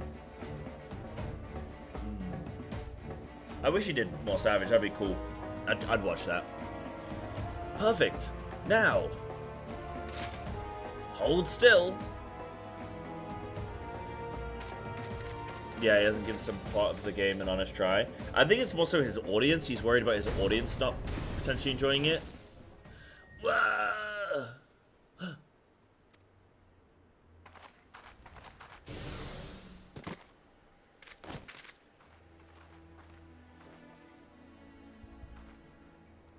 I'd say there's still kind of a gap from when Preach left. Like, when Preach left the WoW scene, I think he was one of the biggest content creators for WoW. And then he sort of left, and there was, like, a void. And for the longest time, I felt like Mr. GM was going to fill that void. And he kind of has, in a way. But there's, like, I don't know, there's a lot of streamers in the WoW section these days that hold over 1,000 viewers. There's a lot. There's like dozens. That's quite rare for a section, I feel. I think WoW might be one of the games that has... I mean, this is a... You know, I might be talking on my ass, but it might be one of those games that has the most over 1,000 viewer streamers of, like, anything. There's so many. Like, WoW viewership absolutely dwarfs... dwarfs, FF viewership. But... WoW FF viewership is like a lot more concentrated. So if you're like a top streamer on FF, you like get a lot more of the viewership like percentage, you know. But yeah. Oof, thanks. What's funny is my best streams ever are Savage streams. I get more viewers when I stop Savage for the day. Like when I stop playing Savage, my viewership grows and grows and grows. When I end Savage for the day, my viewership drops like a good 50 viewers, and then over time it starts to drop more and more and more whenever I'm out of Savage. So I actually find Savage is the biggest bump for me. Yeah. That's kind of my niche, I think, is like sort of Savage rating, like high-end gaming content and sort of like a good outlook on stuff, I guess. Like a positive kind of raider. Like a you can do it too kind of attitude, you know? I'm not really one of like the, like a high-end gamer who's like all about like passing and like all that kind of stuff. I'm also just like, yo, let's just have a good time doing a challenge together. The helm got it even worse than I did just then. And it was our last one. What if you have to sacrifice your own helmet, buddy? I hate to say it, but this ain't going as well as I hoped. With even one more helm, I could try again, but...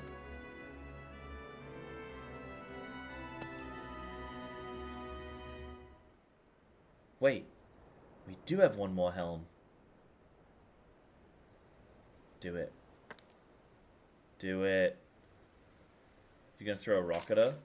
Wait, he's gonna smash her with a rock. Just the one! Bam!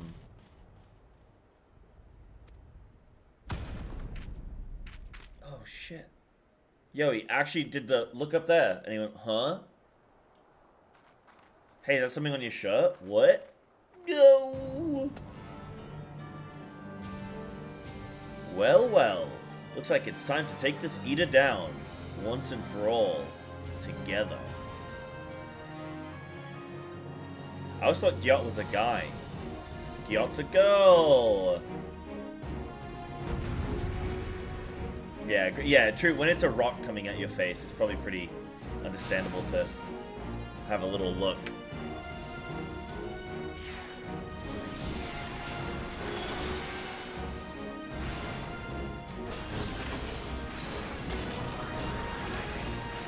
Yeah, it's so weird that I, as a man, assume that everybody is a man unless confirmed.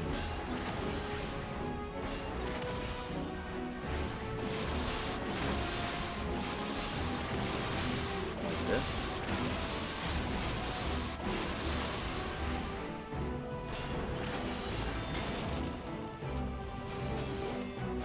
Take the dot.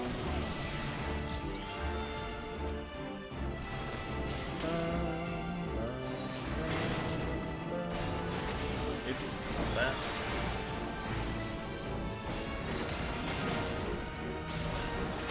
I think that's because, like, I've thought about this before, because this is like, I know you're joking, Annie, but that's like a thing where people are like, oh, why do you assume they were a guy? It's like, well, because I assume, like, I see life through my eyes, which is as a man.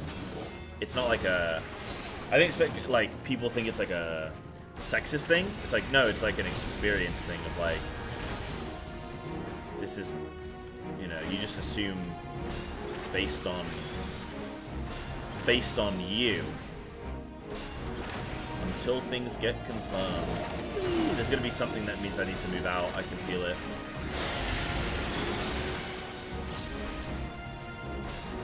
Also, everybody knows that women don't like beer. This guy loves his beer. This girl loves her beer. You know what I mean?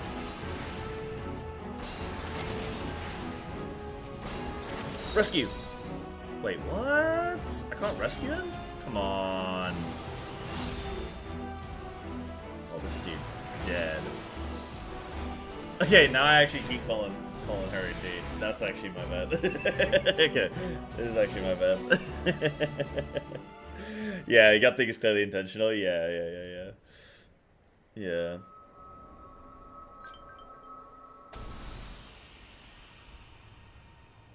Oh, uses male Lola emotes before this? Oh, I mean, I wouldn't have known that. Yeah.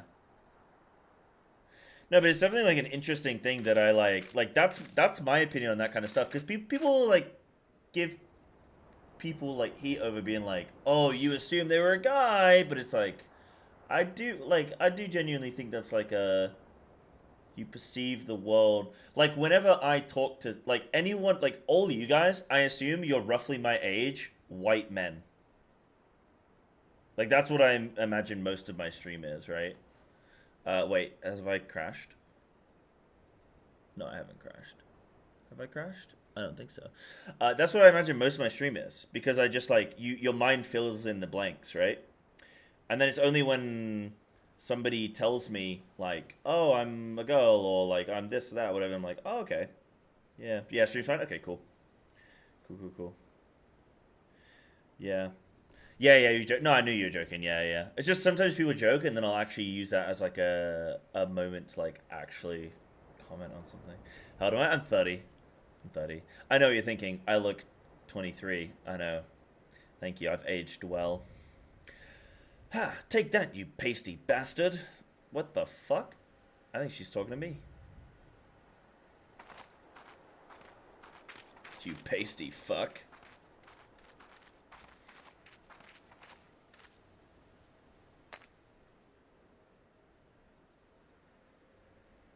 What's that you got there, Cyber?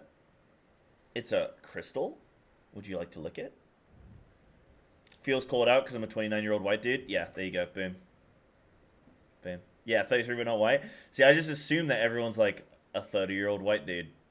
And I don't know. That's just what humans do. Like, we have evolved to just assume. You know, people are like, hey, you shouldn't assume this. You shouldn't assume that. I'm like, that's literally the basis of our evolution is assumption. Like, I'm going to assume that that's dangerous, I'm going to assume that's deadly, until proven otherwise. Like, that's how we evolve to live, you know? Yeah. That's exactly me, just turned 30? Okay, so see, I'm right about some of it. Yeah. Yeah. Saw my name, thought I was a mid-30s dude. No, I do feel bad sometimes when, like, I'll like, sort of talk to people as if they're, with, I guess, like, sort of saying things like dude or bro or whatever, and then I find out they're a girl, and I'm like, oh, they've just been taking that on the chin for, like, the last year. They've just been, like, you know, getting on with it for, like, the last year, and I'm like, oh, oops. Oh. You know? So I was mid-30s? I am not mid-30s. I'm not mid-30s. How dare you?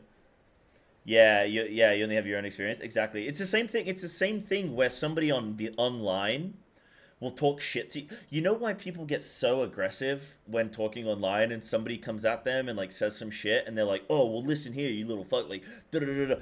It's like, dude, why are you letting that person get to you? And it's like, you're assuming that they are of equal intelligence. You're assuming that they are of equal sort of worldview. Like, you're assuming that they have the same experiences as you, but they don't. They might be a kid, or they might be an idiot. They are an idiot. They might, you know, they might be from a different country that has a different social sort of understanding of things or something. So, like, when you sit there and you, like, assume that someone is, like, the same as you, it can kind of be bad for you sometimes, because you're like giving someone too much respect when sometimes you don't need to do that, and you can be like, oh, I'm just gonna assume this guy's an idiot. And I think that could be helpful online, you know? Isn't dude not gender? Yeah, I don't, like, you know, people say guys. I actually don't think that's like a gendered term. Like, it started out as one, obviously, but if I say like guys, I'm using that as covering. I remember when I was working at a restaurant one time when I was, you know, when I was younger, I used to be a waiter, and there were these 4 old women that came in, and they were looking for a table. And I was talking to, so they were standing at the desk, and then I was like, oh, okay, yeah, we'll see you in a minute. We're just going to get your table ready for you. And I'm super polite. I was like, I'm always super polite whenever I talk to anyone, like when I'm working, like, you know, at a restaurant and stuff. I was like really good with that. I was really good with being polite, and I used to get, you know, comments on it and complimented for, like, you know, being so respectful and all that kind of stuff. I was always made everyone feel like welcome and warm and all that stuff. And I'm talking to my colleague about where we can put them, and we're like, oh, I guess we could put these guys on, like, table 5, or maybe we should give it, like, you know, okay, we could put them on table 10, maybe? And this lady can overhear us, and she interrupts me and goes, can you please stop referring to us as guys? And I'm like, okay, lady, fucking relax yourself, okay? Fucking calm down. Like, as if I was just like, yeah, let's take these stupid fucking bitches, and let's throw, you know, let's throw them over there. Like, she's like, can you please stop saying that you're going to throw us guys on the table? It's like, lady, relax, okay? You know, come down from your high horse here, huh? Zemo just got the EX mount on stream. Jump in for that EX and the mount drop immediately in one pull. Zam, hey, grats to the dude. Grats to the guy. He is going to cherish it forever, I'm sure. Some of my friends who are women, I still call bro sometimes. Yeah, because you're not going to be like, gals, you know? Like, it's not, it doesn't have the same, like, ring, you know? Sometimes you just got to hit someone with a bro. Sometimes you just got to hit him with a bro. Yeah, guys to me is you all. Yeah, 100%, 100%. Mental switch I'm trying to fix personally, not defaulting to male pronouns when referring to people I have no idea who they are. Yeah, but I honestly don't think it's that big a deal. Like, again, it's not a case of rudeness, it's a case of, like... It's a case of, like, yeah, bitches. Like, you're like that. You're like, oh my god, bitches. But, I don't think, like, people get really upset about, like, the use of pronouns, and I think it's ridiculous because it's like, dude, the reason someone's, like, calling someone that they don't know, like, they're just referring to someone online as, like, guys or whatever, or dudes, is because they're going based off themselves. That's what they're doing. It's, like, not that deep, you know? It's not that deep. I wonder if guys recognize it's just a dressing group. I'm pretty sure it is. I'm pretty sure it is, yeah. Yeah. So you watch Arcadion fights? I have. You gonna cast? I am casting. !Casttimes is what I'm going to be casting on the Mog Talk channel. It's a link to the channel and what times I'm going to be casting each day in Japan. Summertime or standard time? Yeah. Yeah.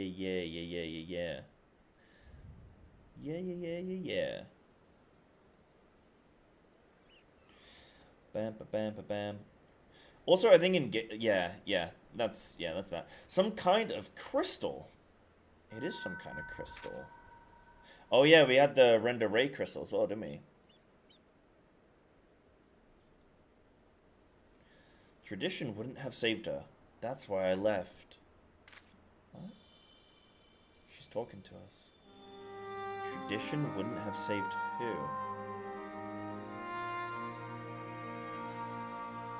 Her sister? I left and I traveled. I met Oddbert. We found our companions and together we searched. Oh, do they mean... Are you her? Lamet? Listen, I called you a disgrace before and... My journey was not an easy... You called her a pasty bitch. My journey was not an easy one. To save my sister, to save them all, I faced 1,000 foes. I know. I understand now. And I'm so...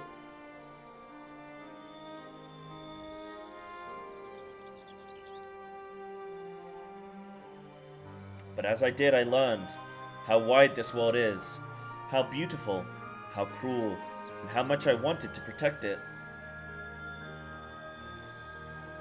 Perhaps it should have been easy for me then, to give up my home forever for a greater cause. It wasn't. It hurt so much. But you bore it. You forgave them. You survived.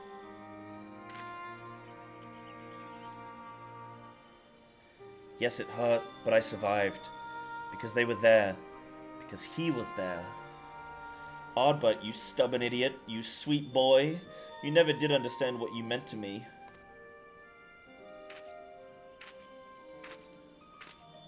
Oh, big hug. That was a lovely hug. Big hug.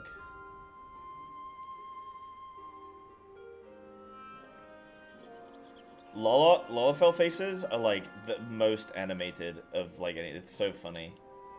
Rest well, Lamet. You were the best of us.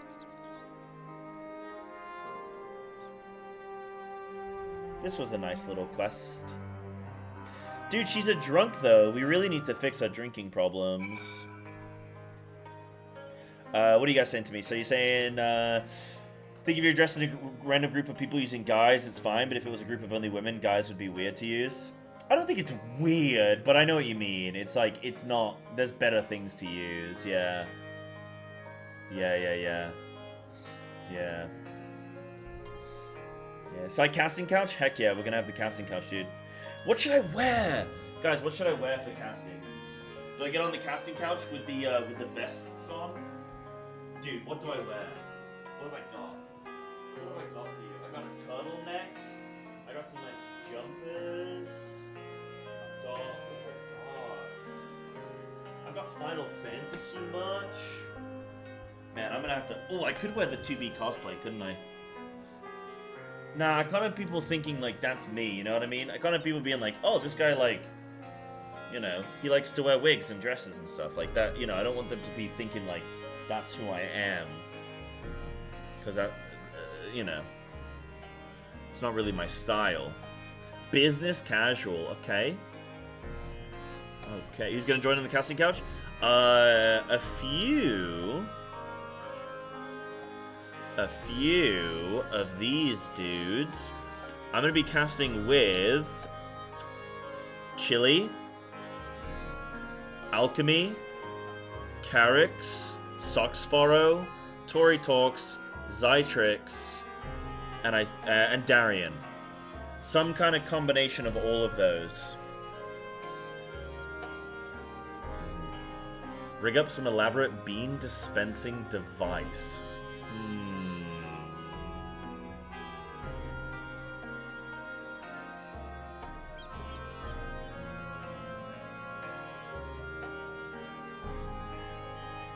Yeah, Russ is casting as well. That was a surprise for me.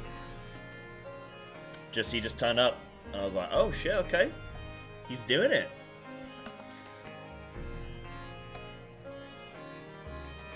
Whenever you leave frame, yeah, be in a different outfit. I love that. Love that.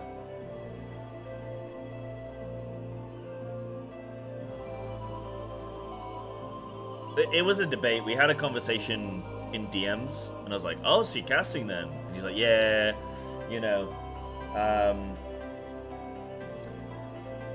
It sucks having content spoiled, but I think it's well worth it for this context, you know? It's like, you want to get yourself out there, you kind of want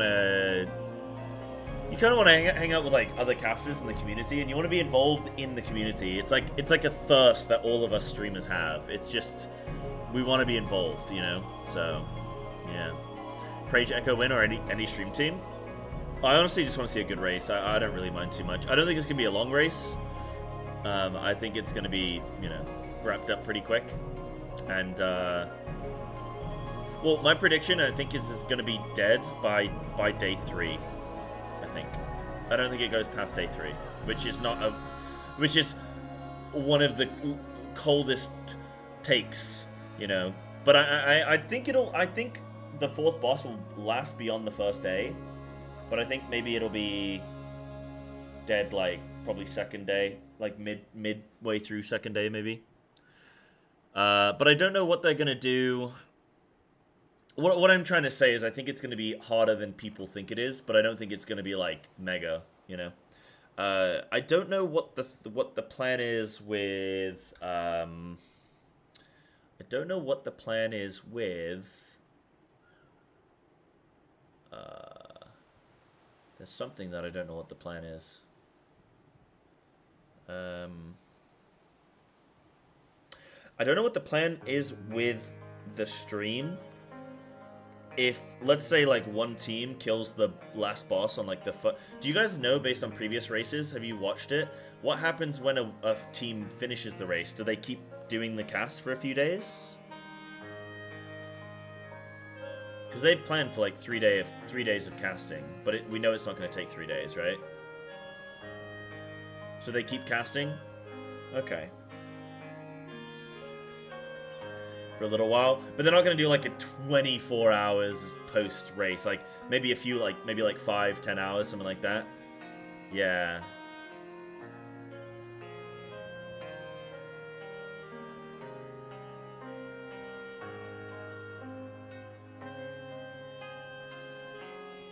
They'll definitely check on stream teams and all their prog. Okay.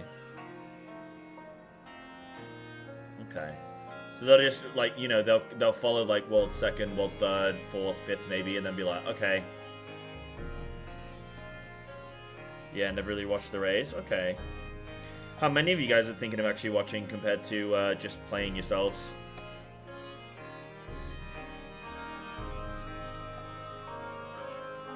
For me, it's going to be kind of awkward with the casting, because I'll be jumping in at the end of every day, which is going to be like I've got a whole day's worth of wrap up, and then sort of setting up for the next day and be like, okay, what can we anticipate going, you know, from the next day and that kind of thing. But I'm probably not going to get too many primetime bits, you know. Like I said, this is testing the water too, see how an FF race will be received. Oh, for Echo, for their broadcast? Yeah, I think they need to. They can test the waters on Savage with a smaller thing, and then try and get a bigger setup for like Ultimate if it goes well. Yeah.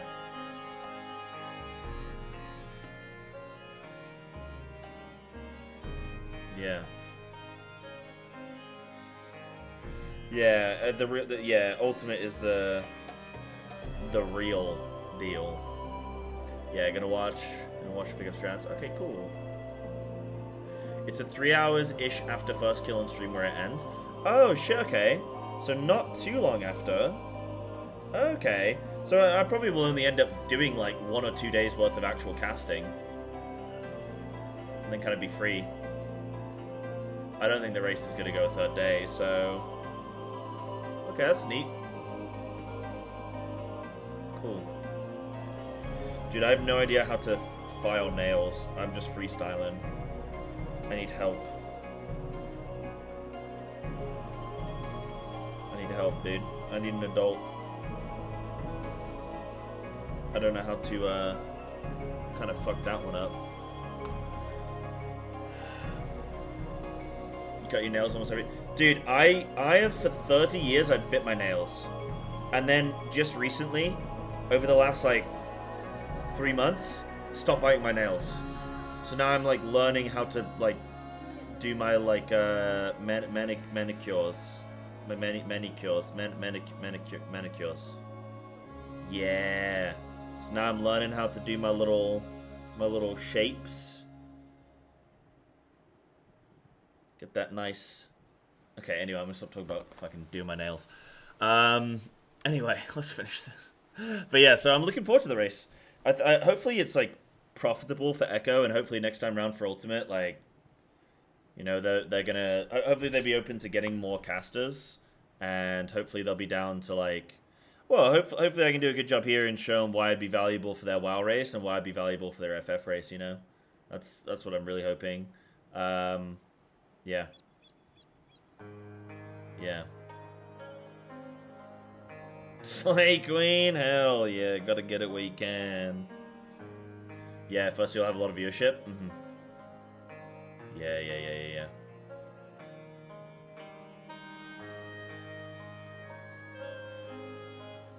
Damn, dude, I didn't think nail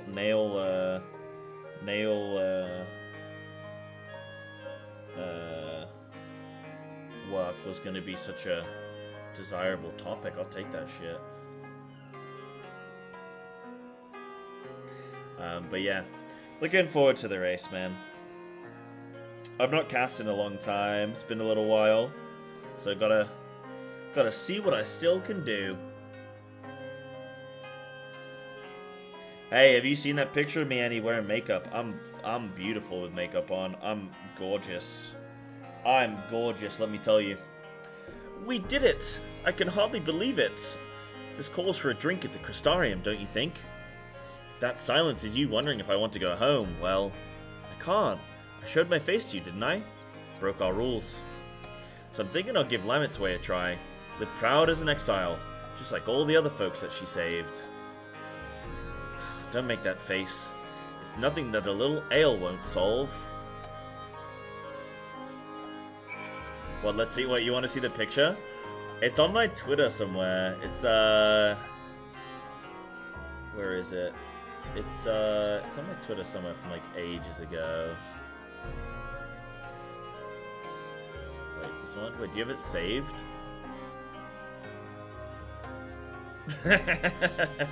No, not that one. Not that one. It's like way back. Hold on, let me find it. Got his ass. Where is it?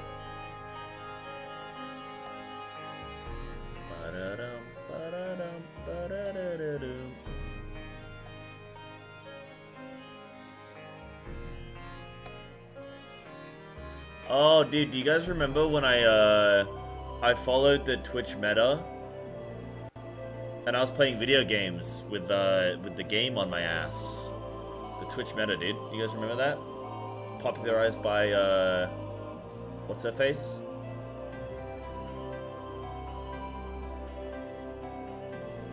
Dude, I honestly think that, like, OnlyFans streamers are the most inventive, like, most innovative. They're, like, the most innovative, streamers out there.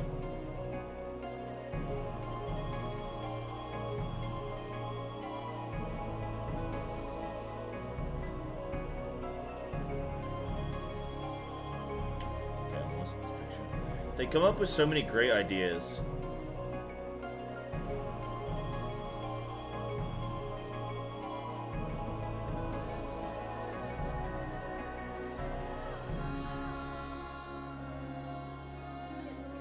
Cursed ideas, but ideas nonetheless.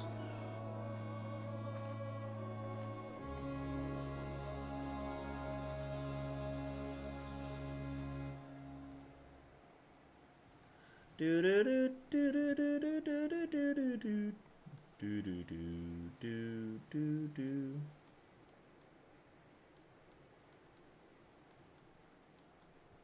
Where is it?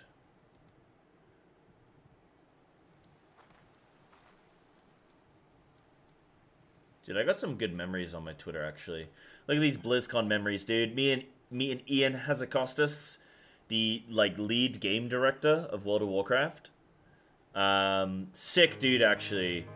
He was really cool to meet. He was so receptive to feedback and, like, just the conversation. Like, I kind of asked him sort of, like, or, like, gave some sort of, like, feedback that was kind of, like, a little bit... It wasn't harsh, but it was, like, direct. It was very much, like, I didn't sort of hold back, but it wasn't, like, your game shit. It was just, like, I gave him honesty about how I felt about some things. And he just, like, he's just like, yeah, you know, like, I hear ya, and da-da-da-da-da, and, like, he's a really great guy to talk to, actually.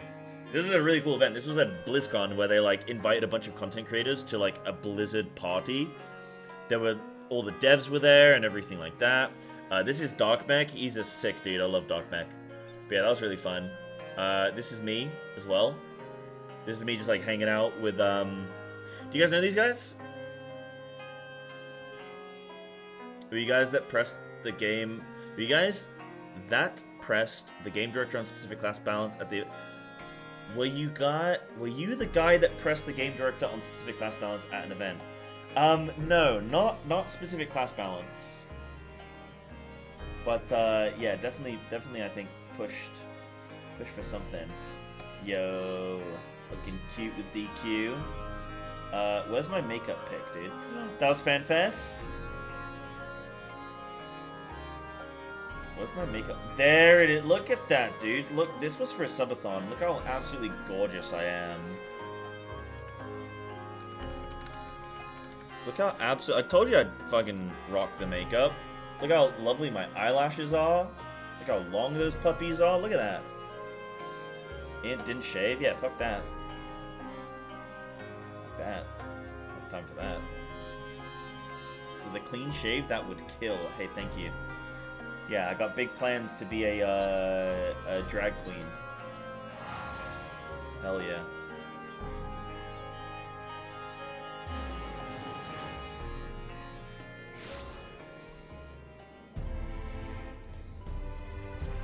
What am I doing? Let's go turn this bad boy in. Let's go get this dude drunk.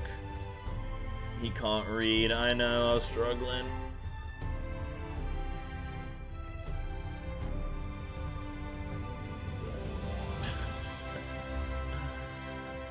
My Twitter's got some good stuff, man.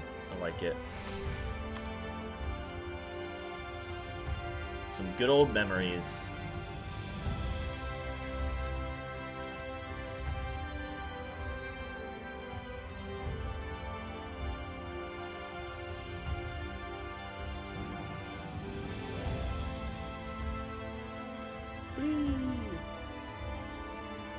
Bum bum ba-da-dum.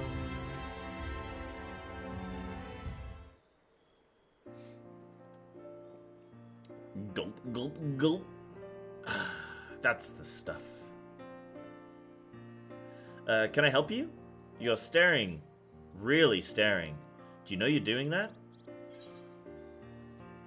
Exactly how much have you had to drink? You drunk?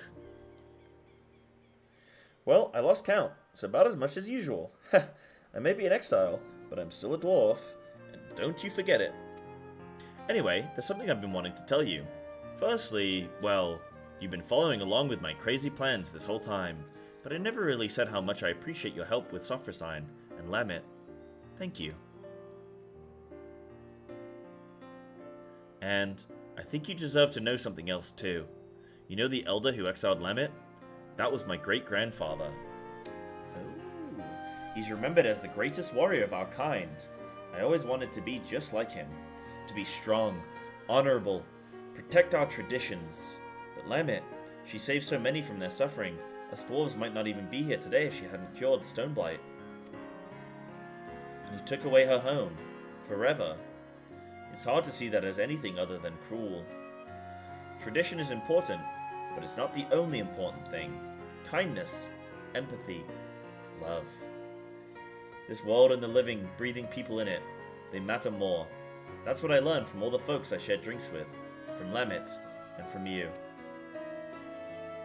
And I intend to keep learning, here in this city, with my face plain for all to see, and my head held high, not too high. So you know where to find me, next time you want to share a drink. I know our job is done, but you'll always have a place at my side, you hear?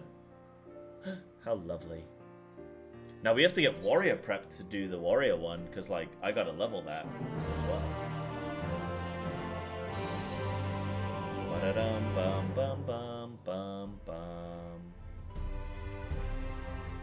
Yo, cute. Yeah, we're gonna start warrior soon. I think when casting is over, like when the race toward first is over, we're gonna get warrior going. Might be able to like start some tomorrow, but sort of like take breaks with it or something. Oh, right, let me go tinkle. Tinkle mode.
Yeah, heck of a lot of low leveling to do. I'm also, yeah, I've got to do the caster one as well. So we get that done. Probably save the warrior one for last. Oh, no.